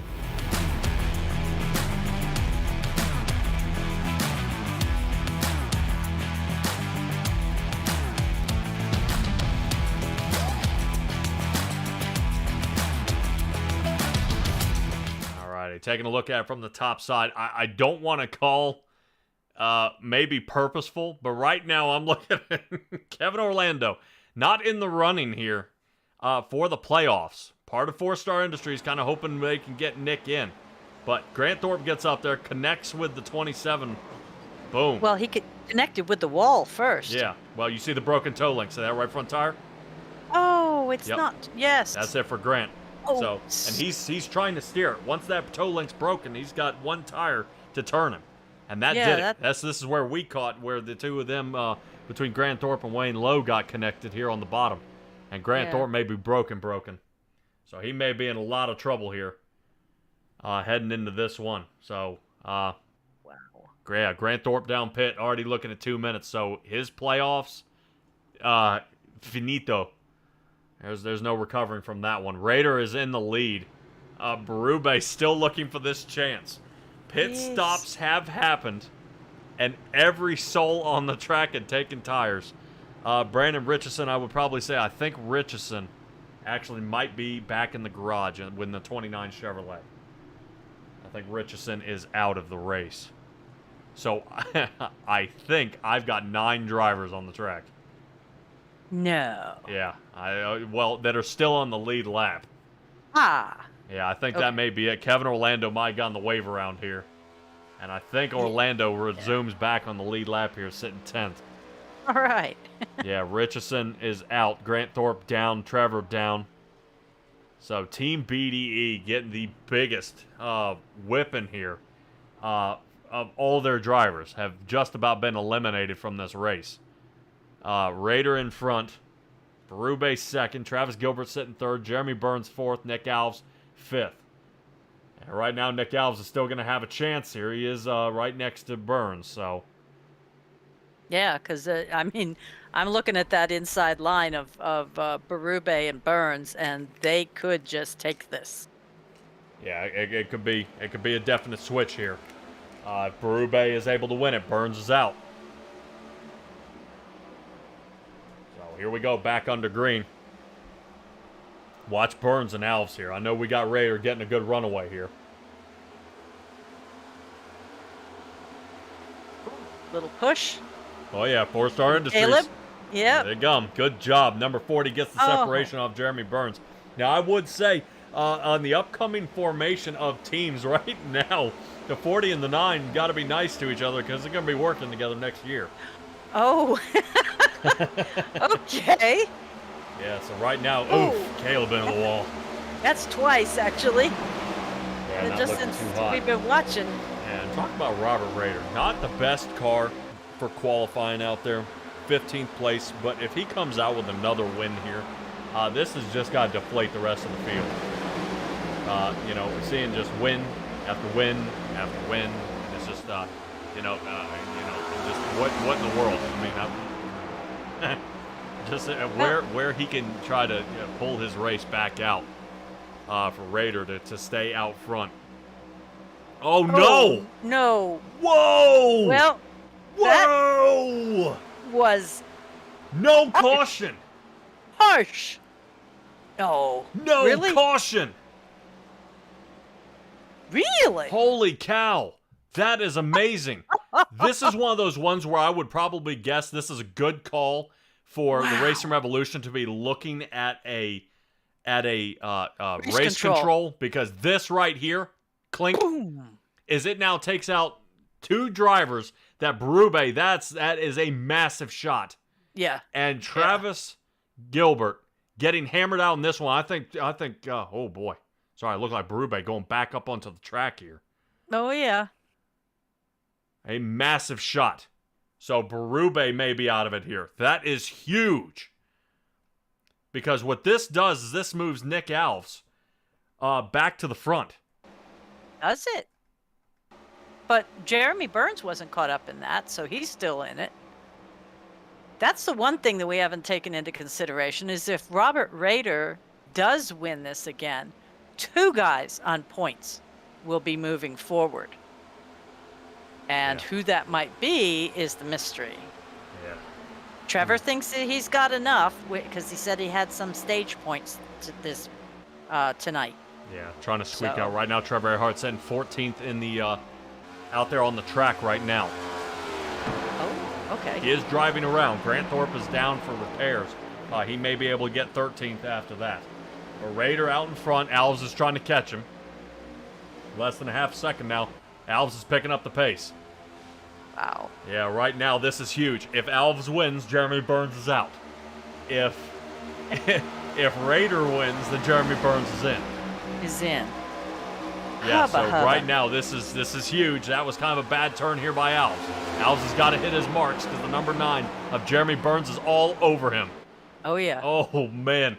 Oh, this is exactly what you want to see out of the last race of the Elite 8 at the Vetatrack 250. You know, while we're thinking about it, let me Stella, talk to me a little bit about Vetatrack again, and then we'll talk about Chapman, who I believe, if I am not mistaken, having a little chat out there with Raider, and the amount of wins they are looking to sign on for next year as the main sponsor heading into Racing Revolution for the next season upcoming. So talk to me a little bit about Vetatrack here. I can. I'll tell you, because it's serious. I use the numbers 22 vets a day. I mean, that's an incredibly powerful and awful number, because that's how many vets take their lives every day. And that adds up to like 8,000 people a year. And it's just not, it's not right. Our vets need to have, some backup, some outlet. And this Vetatrack that was founded by veterans to help other veterans, it's a good thing. It helps them with their PTSD.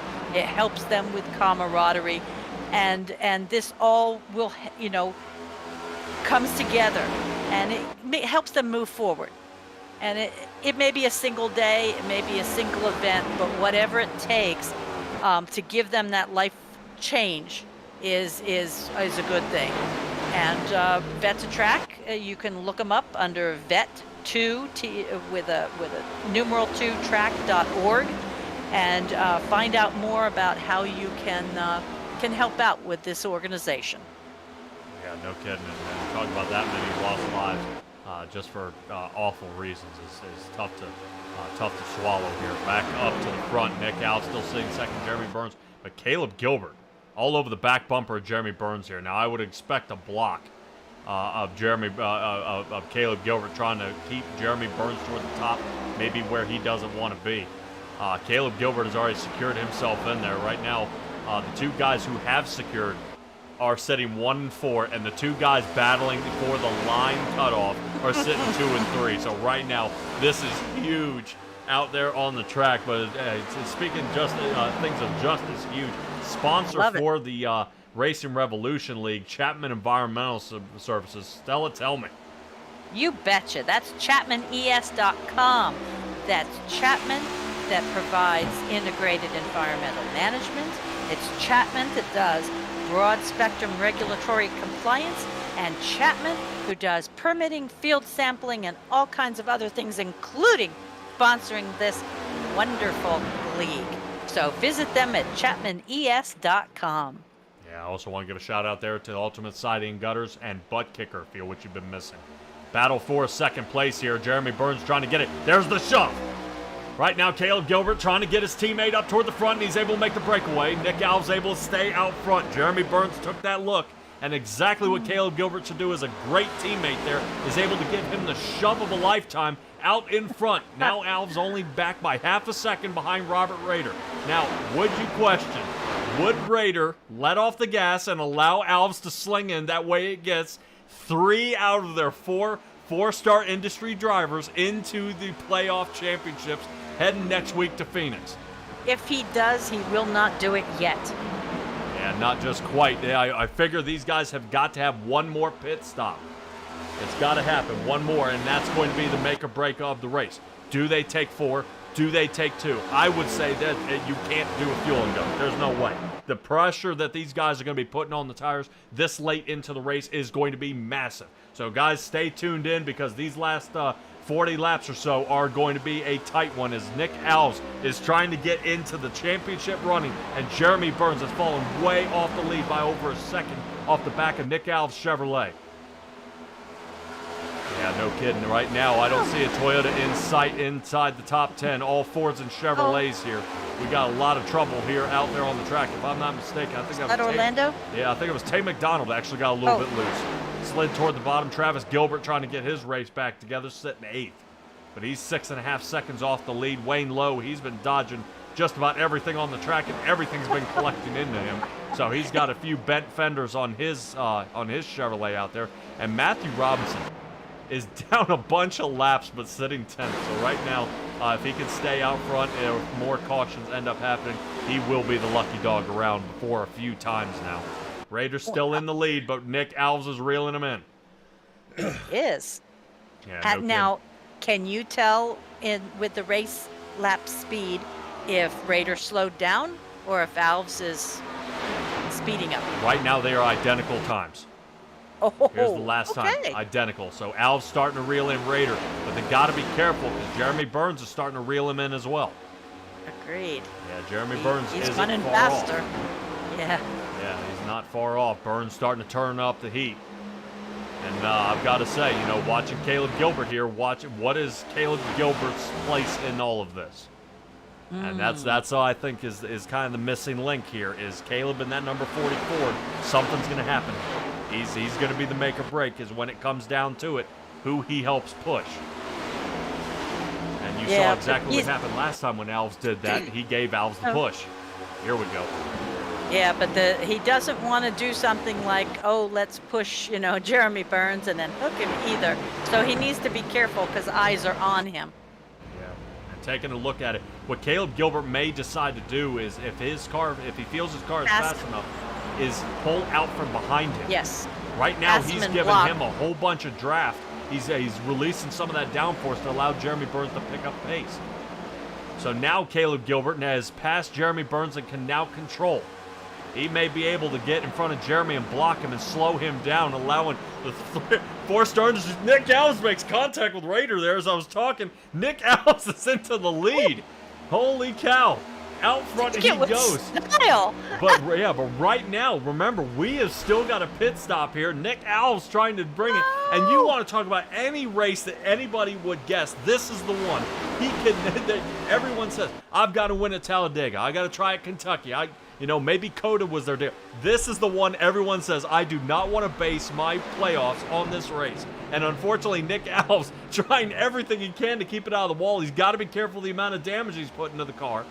But he's trying to stay out in front of Jeremy Burns. And Jeremy Burns is seeing that light at the tunnel here. And it's starting to get dim. He's getting nervous. Nick Alves and Raider kind of blocking the rest of the field here. 2 and 3, which is going to be insane. Poor Jeremy Burns may be behind a wall? The steel curtain here, like the Pittsburgh Steelers used to have. This is going to be the guys blocking him out, and Nick Alves is going to try to run away with it. Holy cow. If he's got a pit, that's still... Oh, but if they pit in exactly this order, that would put either Raider or Gilbert in front of Burns when they reset up for the restart. Yes. Oh, poor dude. Yeah, so right now, Nick Alves, the biggest thing that could break Nick Alves right now is speeding in pit lane. He's got to be calm. If he speeds down pit lane, that's a 30-second hold time. Race is over. So Nick Alves right now, his biggest chance of the race is now. He's got 30 laps before the end of this one. And right now, I guarantee you he's puckered. He's trying to hold this out as long as he absolutely can and make this a one pit stop, not a double. He's going to pit one more time, and right now fuel is starting to open up. Wayne Lowe is down pit. So here we go. It's already starting to heat up, and Nick Alves, this is his time to shine, and no bigger time and no bigger stage than right now. The last race of the Elite 8, Nick Alves needs a win and is right now leading by over a second. Raider and Caleb Gilbert, I don't know if they're slacking off here a little bit or if the tire wear is setting in, but they are falling off the pace big time right now, and Nick Alves is pulling away. But they must not be too far because, the next person behind him is over a second and a half. Yeah, Jeremy Burns coming down pit with Kevin Orlando now. Christopher Berger coming down. Berger's down a few laps. So Raider in the lead. Guess who came down pit? Nick Alves said that's enough for me. So interesting enough, now the two guys who have secured in the front did not come down pit. Okay. So Robert Raider, Caleb Gilbert, Travis Gilbert. 1, 2, and 3 at this point in the race. Travis Gilbert, all these guys have pit on 127. Nick Alves has got to have a fast time. Keep our eyes here on Nick and see what he does.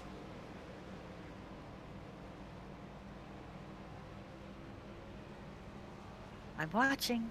Yeah, still no pit stall time for Raider or Gilbert. Travis is on his way down pit. All right. Fill the tank to overflowing, dude. Yeah. Now that's going to be his only choice. Nick Alves looks like he's going to be first out of pit road. He's going to be able to keep the rest of these other guys behind him. Jeremy Burns sitting 7th, now 6th, now 5th. Here comes Jeremy. Right now, Nick Alves is on the bottom line. Oh, boy. There they are. That's where the two are linking up. Nick Alves and Jeremy Burns. Here they are. Oh, 4 and with 5. no Yeah, right now, help. that is not what Nick wants to see, is him right on him. Jeremy Burns has already got his tires warmed up, so he may sling around him here. Not looking good. Raider and Caleb Gilbert still out on the track. Still have yet to pit. So I know it's showing everybody laps down here. And once the Raider and Caleb Gilbert come down pit, Nick Alves will resume the lead if he can keep Jeremy Burns off of him. Oh, man. Right now, the 24 and the 9.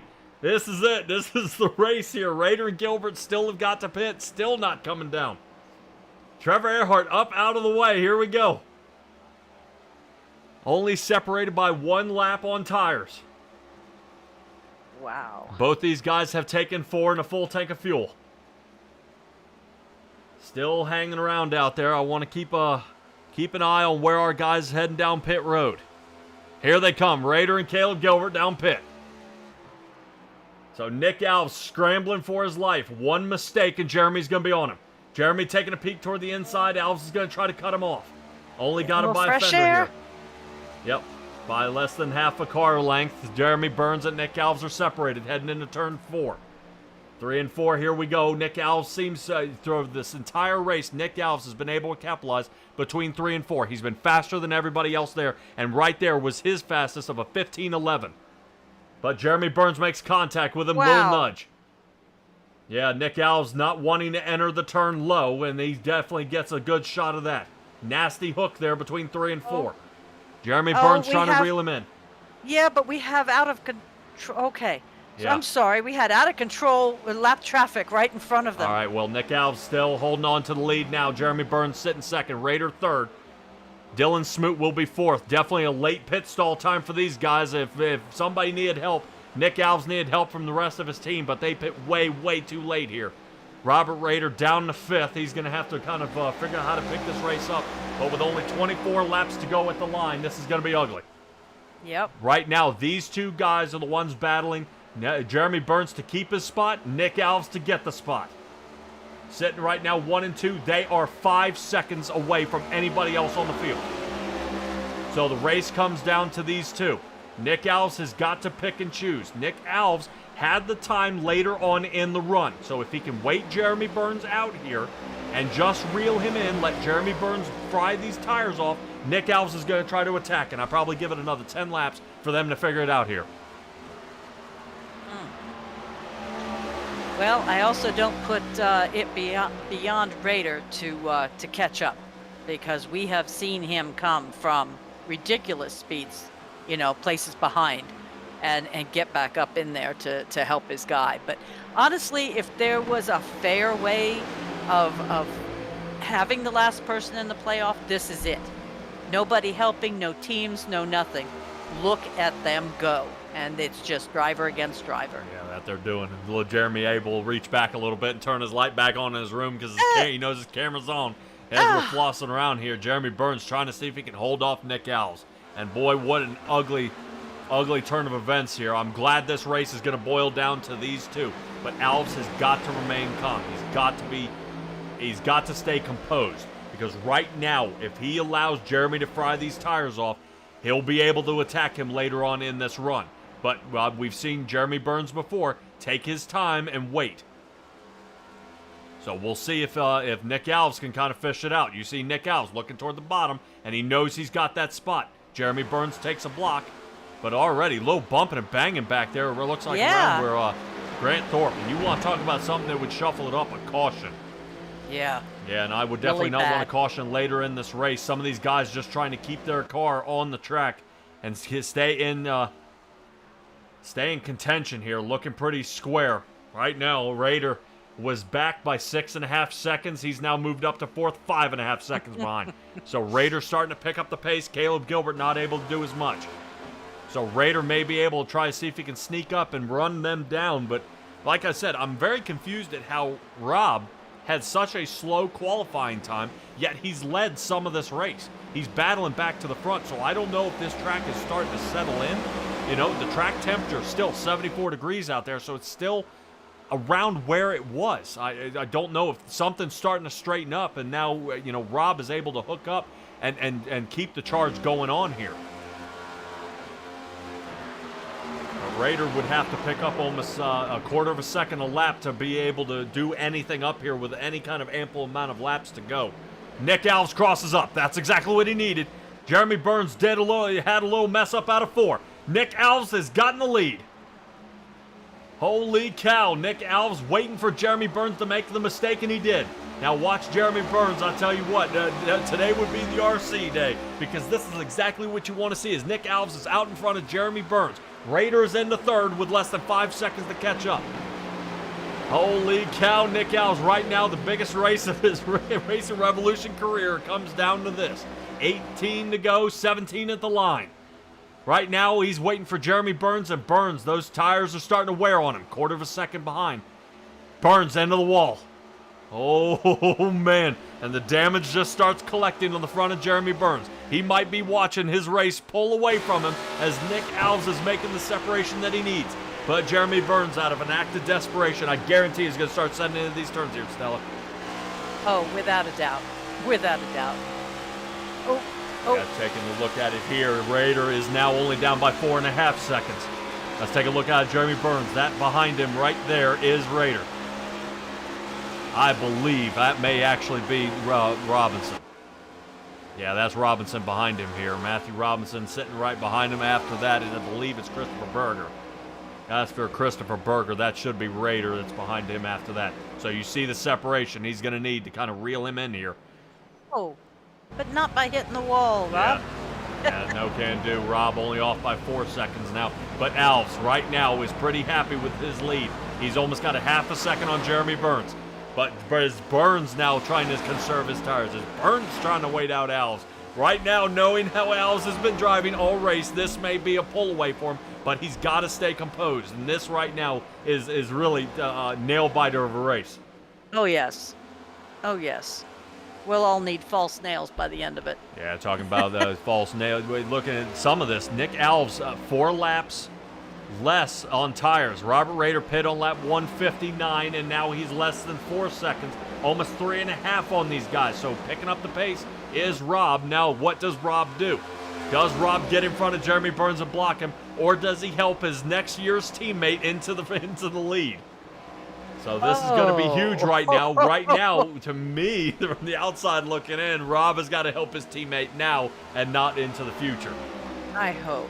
Yeah. Well, we'll see. We'll see. Yeah. It's just we know that they've all been working together so much all year. It would be difficult to see a sudden turncoat, scenario right at the end. Oh, there's Rader in the background, starting to pick up the pace now. Jeremy Burns. Here he comes, regains the lead. Alves higher than he wants to be. Let's see if Alves. Little tick of the wall. Little kiss into the wall there, and Alves is going to try to reel him in. So now he's going to lose a lot of ground to Jeremy Burns. Burns going to try to reel him in here. But Burns pulls away. Alves trying to keep close. And this is, right now, I cannot imagine right now a better place to be than watching this Wednesday night Racing Revolution. These two guys going at it. Even if neither one of these guys brings home the championship win into the Final Four, they've got to be proud of themselves making it to this point right here. This is huge. Well, to me, this right here is their championship.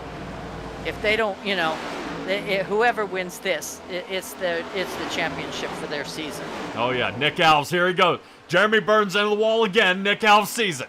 Holy cow. Excellent job. I would probably say Nick Alves is getting just enough downforce off the back end of Jeremy Burns' car, and he isn't able to handle it coming out of that turn. So turn 2, Jeremy Burns fumbles again, but Nick Alves way loose, and I don't know if there was contact. Holy cow, I didn't know if there was contact coming out of turn 4, but Nick Alves got way loose here. Let's try to stay on top. Nick Alves gives a nudge. Oh yeah, there's contact. Yeah. Something happened here. Yeah, Nick Alves not happy with what happened out of turn 4 there. Jeremy Burns may have nudged him and got Nick loose. So Nick returns the favor. Take a look at Raider, though. Coming up, he's a half a second behind. Yeah, well, Raider definitely picking up the pace here. He's going to have to figure out what he's going to do. Nick Alves, like I said, below the line 11 points. Jeremy Burns above by 12. A win puts Nick in, and Nick getting nervous. So here's the composure I was talking about. Let's see what Raider decides to do. Nick Alves driving the tires off this car right now. Remember what I said about a late caution? There's still one opportunity available. Nick Alves ricochets off the wall. Trying to reel in Jeremy Burns here. I don't know if Raider's driven the tires off his car just yet, because Raider's now all of a sudden stalled out and not picking up any more pace on these two. Yeah, Nick Alves going to have to stay calm here, Stella. Yeah, I don't know if he looks like he's coming in. It's just, I think maybe they're having a small conversation or something about what they're planning. Yeah, this is huge for both of these drivers, all three of them, to be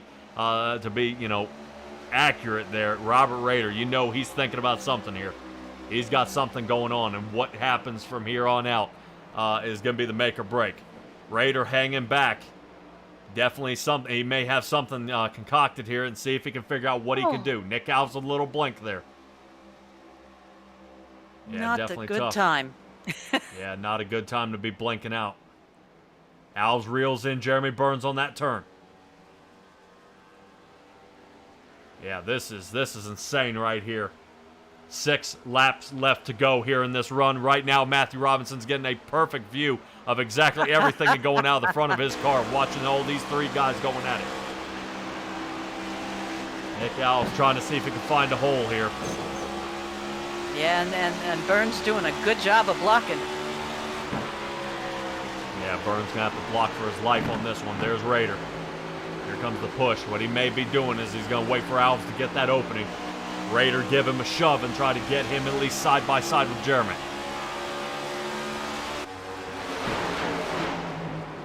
This is the most on the edge of your seat race that we've had in a while. Yeah, no kidding. No kidding. But yeah, but this really boiling down to kind of the last few laps here. Alves just not able to get enough speed. I'm wondering if he's lost the tires on this thing. Nick Alves sends it. Oh, yeah, baby. Nick Alves so close. Gives him a little nudge between 3 and 4. That's his strongest turns. It is. Yeah, right now he's unable to really get him. Nick Alves on the bottom. Here we go. Raider said move. Here we go. Raider going to try to hold him. No. Raider gets loose.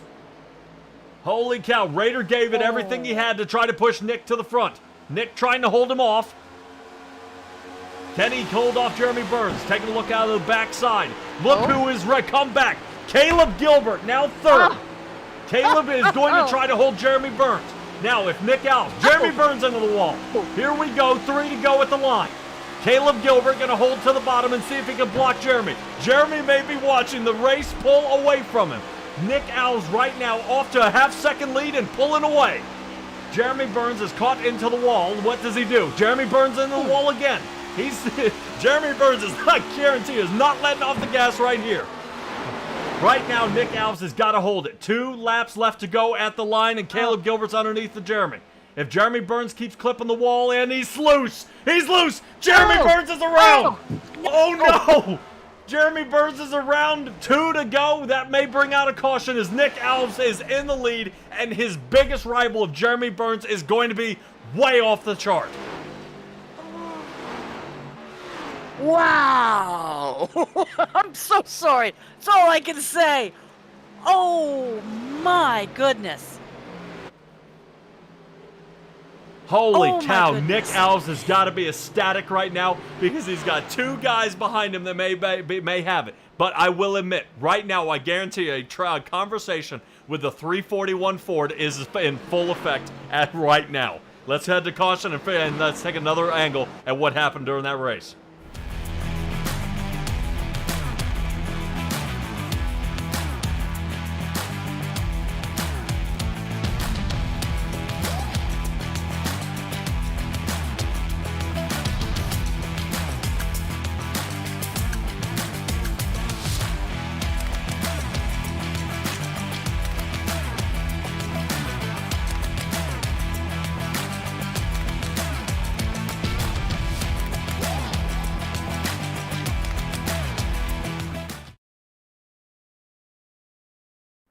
All right, and we're back. Let's take a look at it over top, and let's double check and see if anything silly happened here.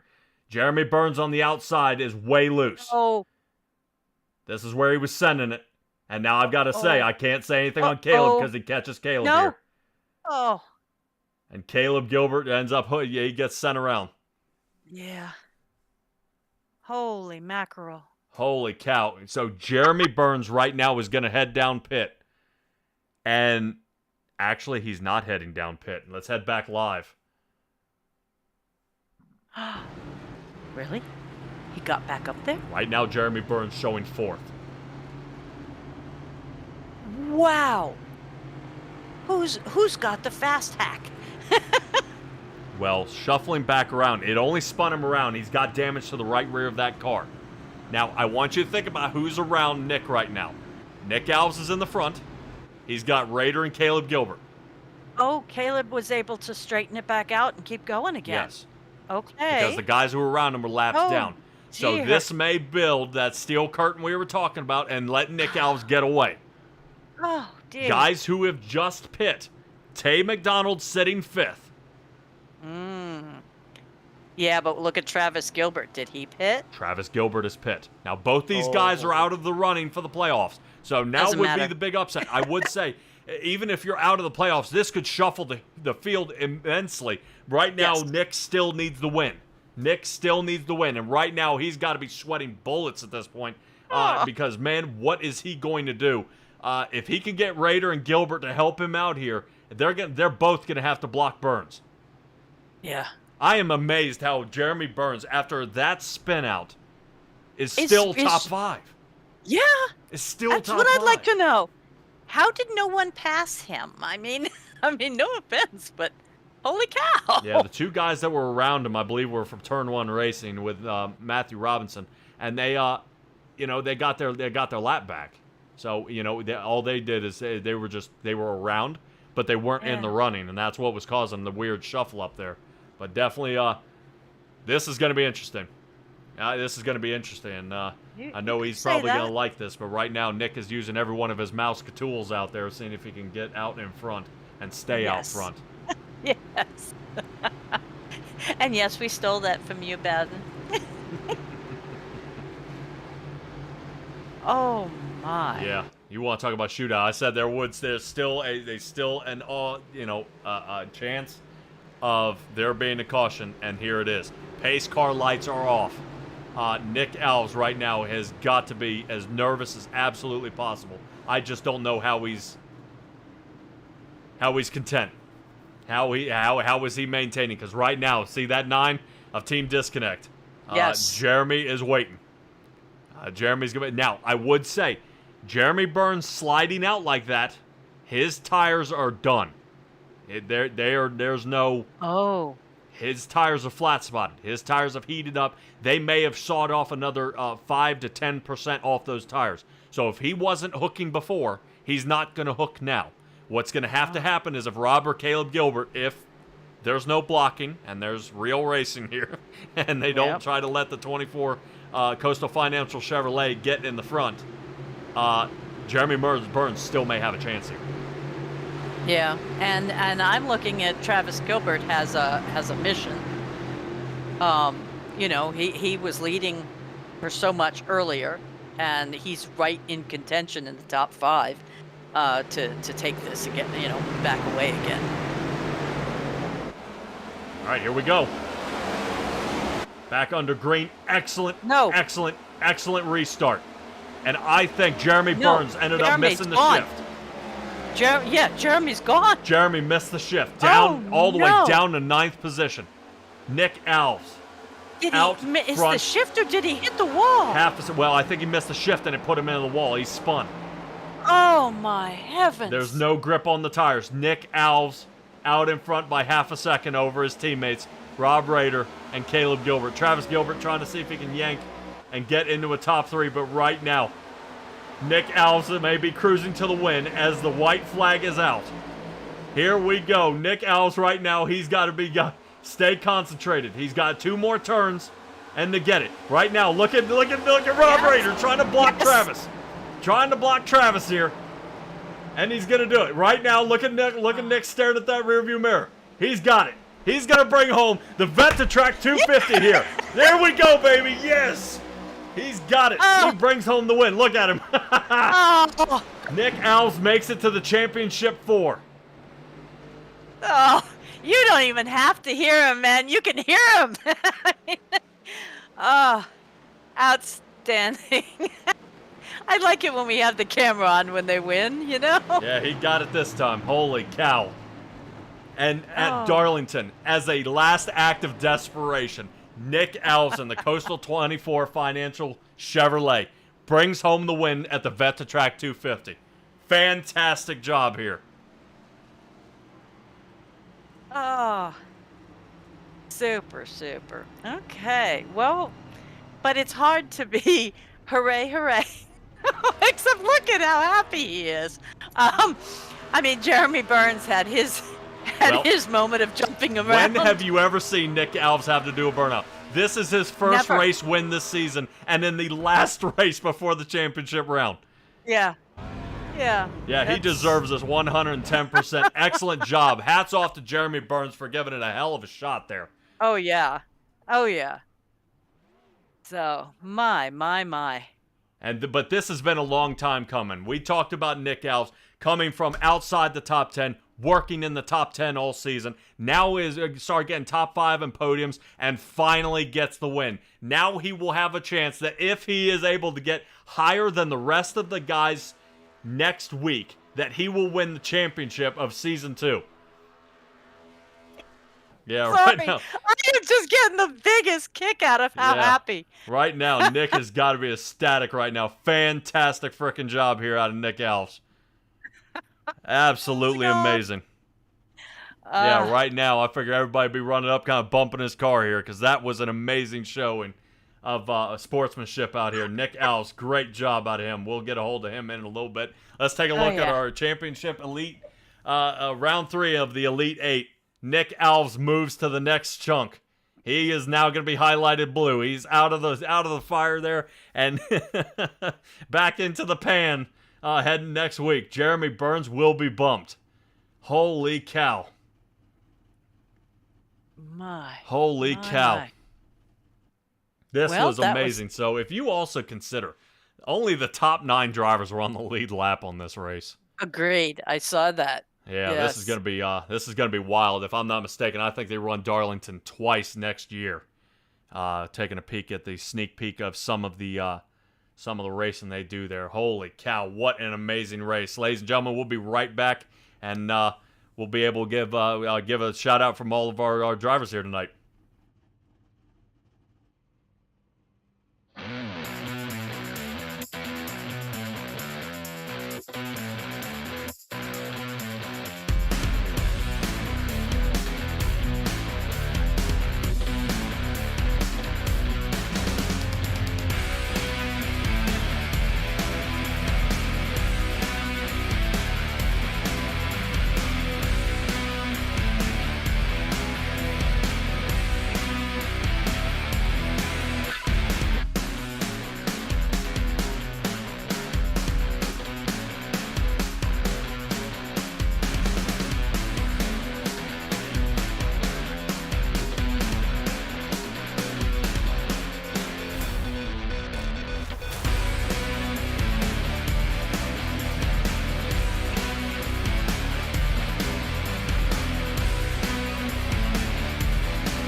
All right, everybody, and we're going to go ahead and get a hold of Dylan Smoot. You wouldn't believe it, but he was able to get his way down here in the 92. First race ever here in the Racing Revolution, was able to squeak it out and see if we can get a hold of him. Stella, can you float up there and figure out why he keeps avoiding us? Dylan Smoot actually in the 92 Ford actually started in third place here. And he's doing, he was able to actually sneak out. Started third, ended third, so hopefully we'll get a hold of the 92 Ford. I know we've been having a little bit of trouble trying to reel him in here, and I'm not 100% sure what's going on. Let's see if we can grab him. I think we got a hold of him now. Dylan Smoot, you got a copy? Yeah. No. Huh? What is he just doing? Jumped. Dylan, what are you doing here, bud? You're killing me. I don't You're know. killing me, Smalls. There he is. Hey, man, you placed third. How's it feel? That felt good. All right. I was, I was going to say, don't be nervous, man. It's awesome. Look, you started your first race here with the Racing Revolution. You qualified third, ended third, and if I'm not mistaken, you ended up in a bunch of trouble here tonight. yeah, I got in one wreck, and I didn't think there was much damage. Luckily, there wasn't enough to like not mess me up. So, but I can't believe I got third. That was crazy. Yeah, talk about crazy. Yeah, you want to talk about crazy, man? Was definitely the ending of this race, and how you were able to kind of sneak it out here right at the end. Taking a look at Jeremy Burns, kind of rolling back through it when we looked. How did you know to sneak around him? It looked like he may have sidestepped the clutch and spun out right at that last restart. I do not know, honestly. He was the black and red team disconnect car. Is it on the broadcast? Yeah, well, he ended up spinning out right there at the line. It looked like you snuck underneath of him at the restart. Yeah, I did. I was just trying to pay attention, I guess. I don't know. All right, man. Well, definitely. Hopefully, we'll see you at Phoenix next week. And for season 3, I'm assuming you've raced other leagues out there. And how would this one chalk up to any of the other ones you race in? I've never raced any other league, and I've never done like anything like this before. I've just done like the Carburetor Cup usually, but those are the little 10, 15 lap spurts, man. Those are the Wreckham ones. But man, congratulations here on a third place finish. And if you end up driving like that, man, you have every right to be in this league, man. And I can't wait to see what you got for this upcoming season. Give me your shout outs. I shout out to Taco Bell because their food is delicious, and I'm not actually sponsored by them, but myself for mowing one of my neighbor's yard, and they gave me this free Logitech wheel, and I've been using that. Yeah, that's about it. All right, hot dog, Dylan Smoot, great job, bud. And we'll catch up with you hopefully next week. Catch up with you at Taco Bell. Oh yeah, I'll take Taco Bell any day. You bet. All right, that'll do it for the 92 machine. Let's go ahead and talk to our second place finisher, Caleb Gilbert. Already in the chase, but he's going to go ahead and put a little more pressure on the rest of the field. Caleb Gilbert, talk to me about these last couple of laps here, or hell, even the rest of the race. Talk to me. What was the game plan here with Nick Alves? Oh, me. Wow. What a race right there. So we realized Nick was on the perfect strategy, and Nick will tell you to set of tires laying at the end. So everything was great. Me and Rob, kind of the way we planned our pit strategy was to where Nick could get some room to do his thing, battle out with Burns the way it should have been. And then me and Rob, tires evened out with like 5 to go in a run, I would say. Yeah. Where you're just slipping and sliding everywhere. Yeah. So once we got to him, we were struggling, and those two were beating and banging. And that caution came out, and for Nick, it's, what do you do? Do you stay? I didn't have any tires. Rob didn't have any tires. Nick had a set, but it takes about a lap for those to come in. And then to make it worse, first off, actually, shout out to Jeremy Burns. He did everything he needed to do to go to the next round. And unfortunately, he kind of ran into I told him, the pests of me and Rob, just, giving him all we had. Called you the steel curtain. Oh, yeah, I have no idea how my car was straight by the end of this race. Yeah, it was Well, definitely you were straighter tough. than Rob. Straight up to Rob. Yeah. So I had a couple incidents where I don't think any of them were my fault, but there's a couple where like just the guy in front of you gets loose. You have to make a split-second decision. You don't make it in time. So I was surprised I was running after that last wreck with Burns. Oh yeah, I think Alex Brube is the one that kind of slid off, and then you caught right there at the front. That was wild, man. Yeah, anytime you come too wide out of 2, it's sketchy as is, and then you got a guy like that on older tires, and he gets loose right there, and you're running your normal line. It's never fun. But this race went perfectly. If I have another lap, I might have got Nick. But he did just a phenomenal job. Yeah. Me and Rob did what we could on restarts to set him up to where he didn't have the guys on fresher tires towards the end, farther up a lane or Yeah, no doing what we kidding. could. I was gonna say, with Travis Gilbert, looked like he was starting to put the pressure on there in that 341. He was like, no, you're not in the running. I know you want to win, but tonight can't be your night. There's no way. It's got to go to the 24. Heading into Phoenix, you were solid at Kentucky. I think we all kind of counted you out there. I didn't think you were gonna have it, but you secured your spot, with the Kentucky win. Here, second place at Darlington. How are we feeling about Phoenix upcoming? It's gonna be a shootout towards the end. It's a track where you can push early, fall off in the later run, or you can do vice versa. So finding that even medium is always the most important thing.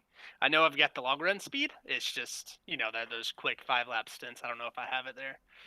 The good news is I've had a couple weeks to practice, and that's anytime you have a highest place finisher is the champion. Anything can happen. So I'm all for Nick, Rob, and Trevor to be 1, 2, and 3, and wipe each other out, and then I just kind of cruise on from like 10th. That's fine. That's fine. I'll take it. I was gonna say, definitely. That's a strategy. Yeah, you're gonna have the season 1 champion out there trying to take you on out there. I know he had a great showing at Phoenix last year, man. So, all right, Caleb, give me a shout outs and let's get you ready for the hot summer sun in Phoenix. All right, shout out to you guys up in the booth. I'm sure you guys were entertained at times. Sometimes you had the pillow out, taking a little nap there on those long green runs. Shout out to you guys. No. I'm kidding. That's how it felt like in the car at times, and you're just, you're so focused at this track. All the sponsors, Chapman, I know they're coming on board for season 2. Everybody else, I don't know. Join us back. Everybody's awesome here. Great sponsors, great teammates. Nick Alves, he's the man. Don't forget it. He reminded everybody tonight. He's got that in him. So shout out to Nick, most of all. Oh yeah. All right, yeah, and also shout out to Jeremy Burns for giving it everything he got. Of course, yeah. Dude, Jeremy he was something, man. Definitely close. But we'll see if we can get Jeremy Burns down here. Caleb Gilbert, appreciate you joining us here tonight. And like I said, a lot of people are gonna be in your corner heading into this next run. Yep, hype me up. Yep, I got some trophy to get. Yeah, we're hoping for it. Good luck. Yes, sir. Appreciate you. All right, everybody, and that's going to be it for Caleb Gilbert here. And we're going to get a hold of, we'll see if Jeremy Burns wants to come down here and have a little chat about what happened in the later stint of this race and get going. Stella, is Jeremy Burns willing to have a little conversation? I believe, yeah. Both of them are waiting in the waiting room. They're talking civilly. Excellent. Awesome. Let's go ahead and have a chat, and let's pull them apart and get a hold of Jeremy Burns. Jeremy, talk to me here, man. Definitely a wild run here at the end. Yeah, it's a tough cookie to swallow, that's for sure. Here, I'll get my video up for you. But I was gonna say, I saw it's down. Dude, this race came down to 2 drivers, you and Nick Alves, and talk to me through these last couple of laps here. What could have gone differently? Well, it's kind of hard when you got 3 teammates working together, but what it all came down to, we had a great battle there towards the end, and I knew that I had to pit first just to get off sequence and get ahead of them. And I thought I really had him there, and then I looked in my mirror and saw that 53 and that 40 coming up, and I was like, man. And then as soon as they got past me, I swear it looked like I had a parachute on my car because I just went straight back. Yeah. And it was just so tough, and that's such a tough cookie to swallow. But, we're going to be there next year. The number 9 Disconnect Chevy had a heck of a season.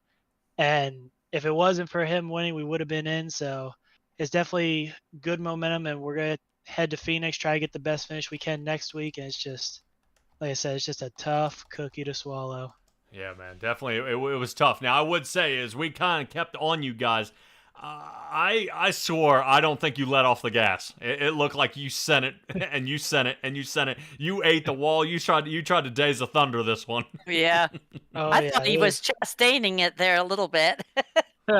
I may have done it if it wasn't illegal, but like I said, I just knew that if they got to me and Nick got past me, there was no way I was getting back up there, so I knew I had to just keep sending it.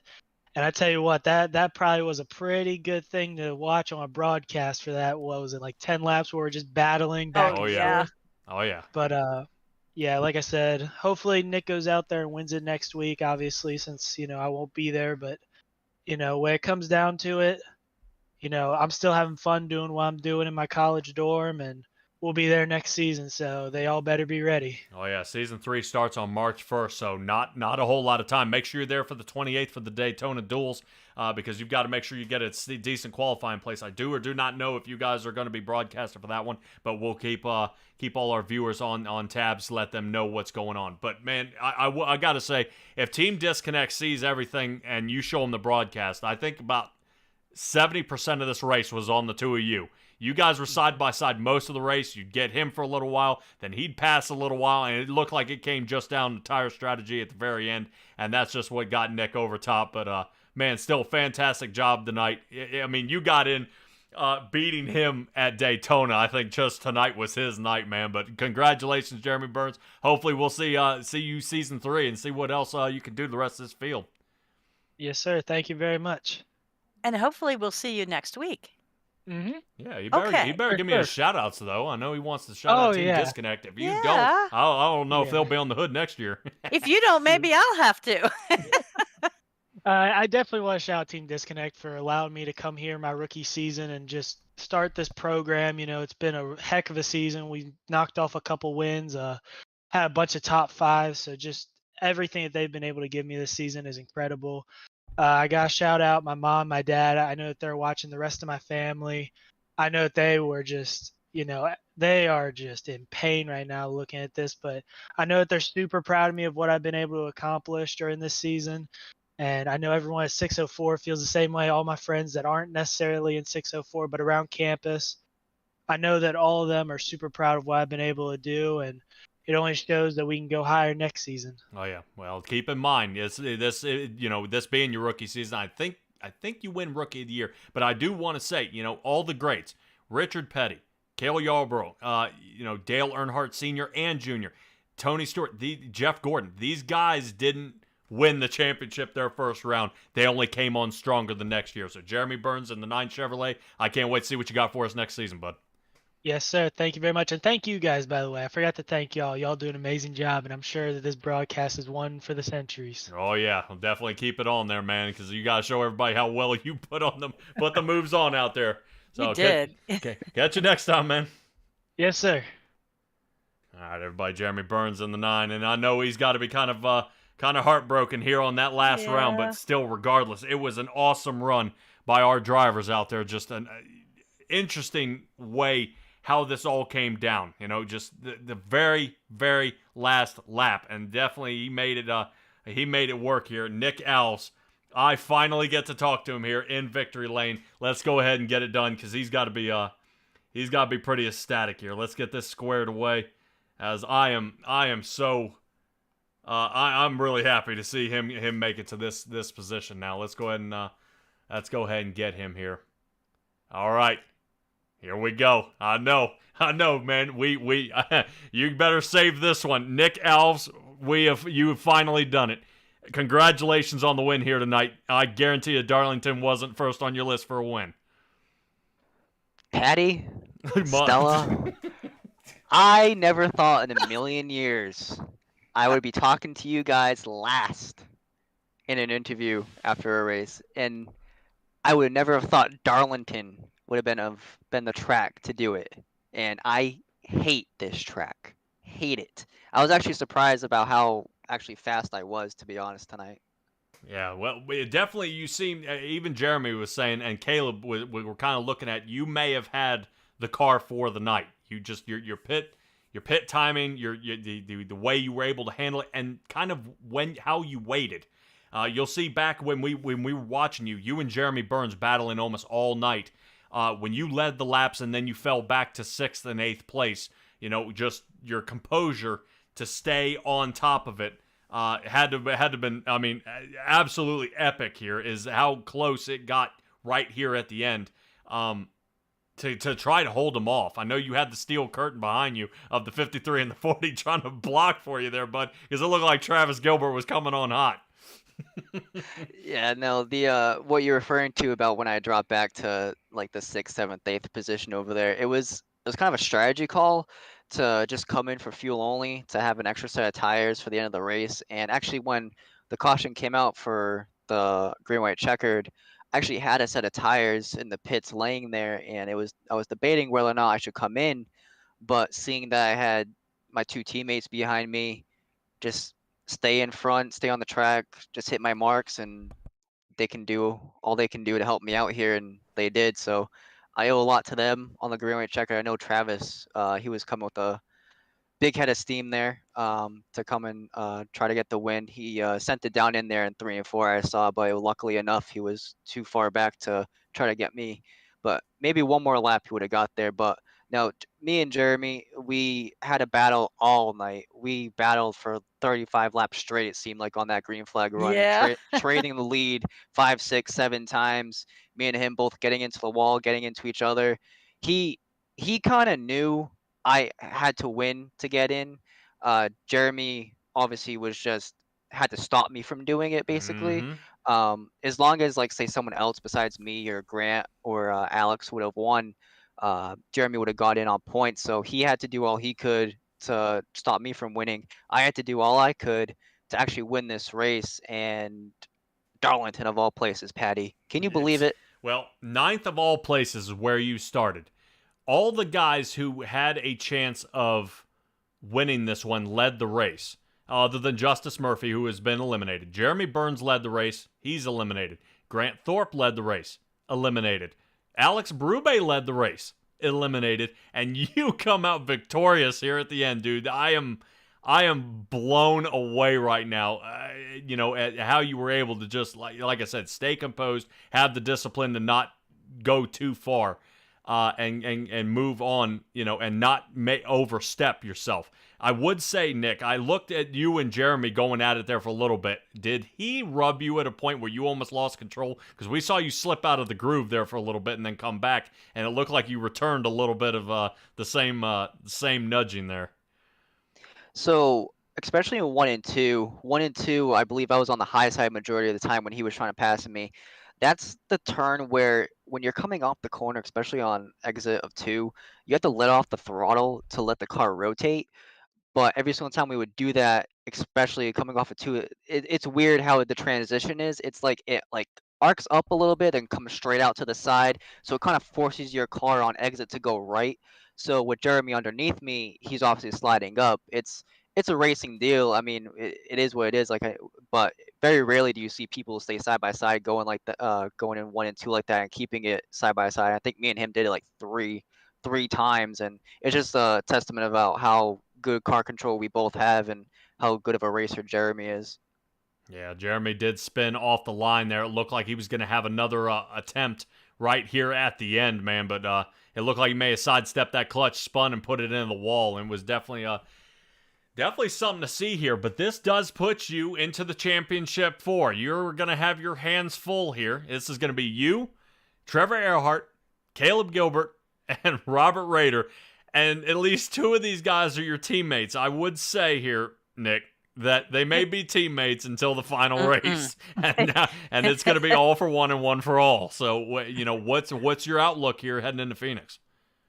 Definitely got to practice at Phoenix. I don't remember the last time we even touched that track in the next gen cars, but I think us 3 are definitely going to share our insights with each other before the race starts. Maybe like 50% of the race, depending on who seems like a threat or not.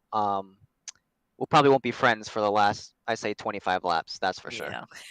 Yeah. Well, you definitely, if you guys can get pushed out front and get, able to get that separation that you need, and then just let you all fight it out. I almost thought it was staged, how you and Jeremy were 5 seconds off anybody else on the field for the 2 of y'all to duke it out with less than 30 to go.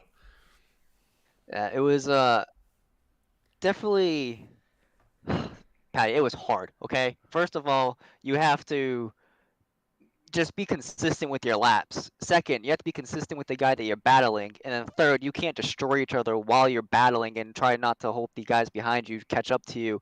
And it was stressful, but I gotta tell you, that was a lot of fun tonight with Jeremy. And obviously, I feel bad for him not making it to the championship 4, but I just used all my Stella, my basket tools Yes! tonight, and it got the job done, Patty.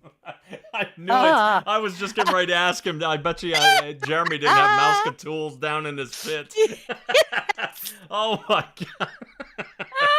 All right. Well, Nick, go ahead and give me your shout-outs, man. Let's get you practicing for Phoenix. All right, Patty, Stella, first of all, thank you guys, both. You guys do an amazing job at SimTrax broadcasting. Also, everybody out there that listening, check out SimTrax not only for Racing Revolution, but also for Coast to Coast on Tuesdays. I also believe they do Thursdays and Fridays, and they do special events, so keep out on the lookout for their Facebook, Instagram, and Twitter. Patty has all of it. Sweet.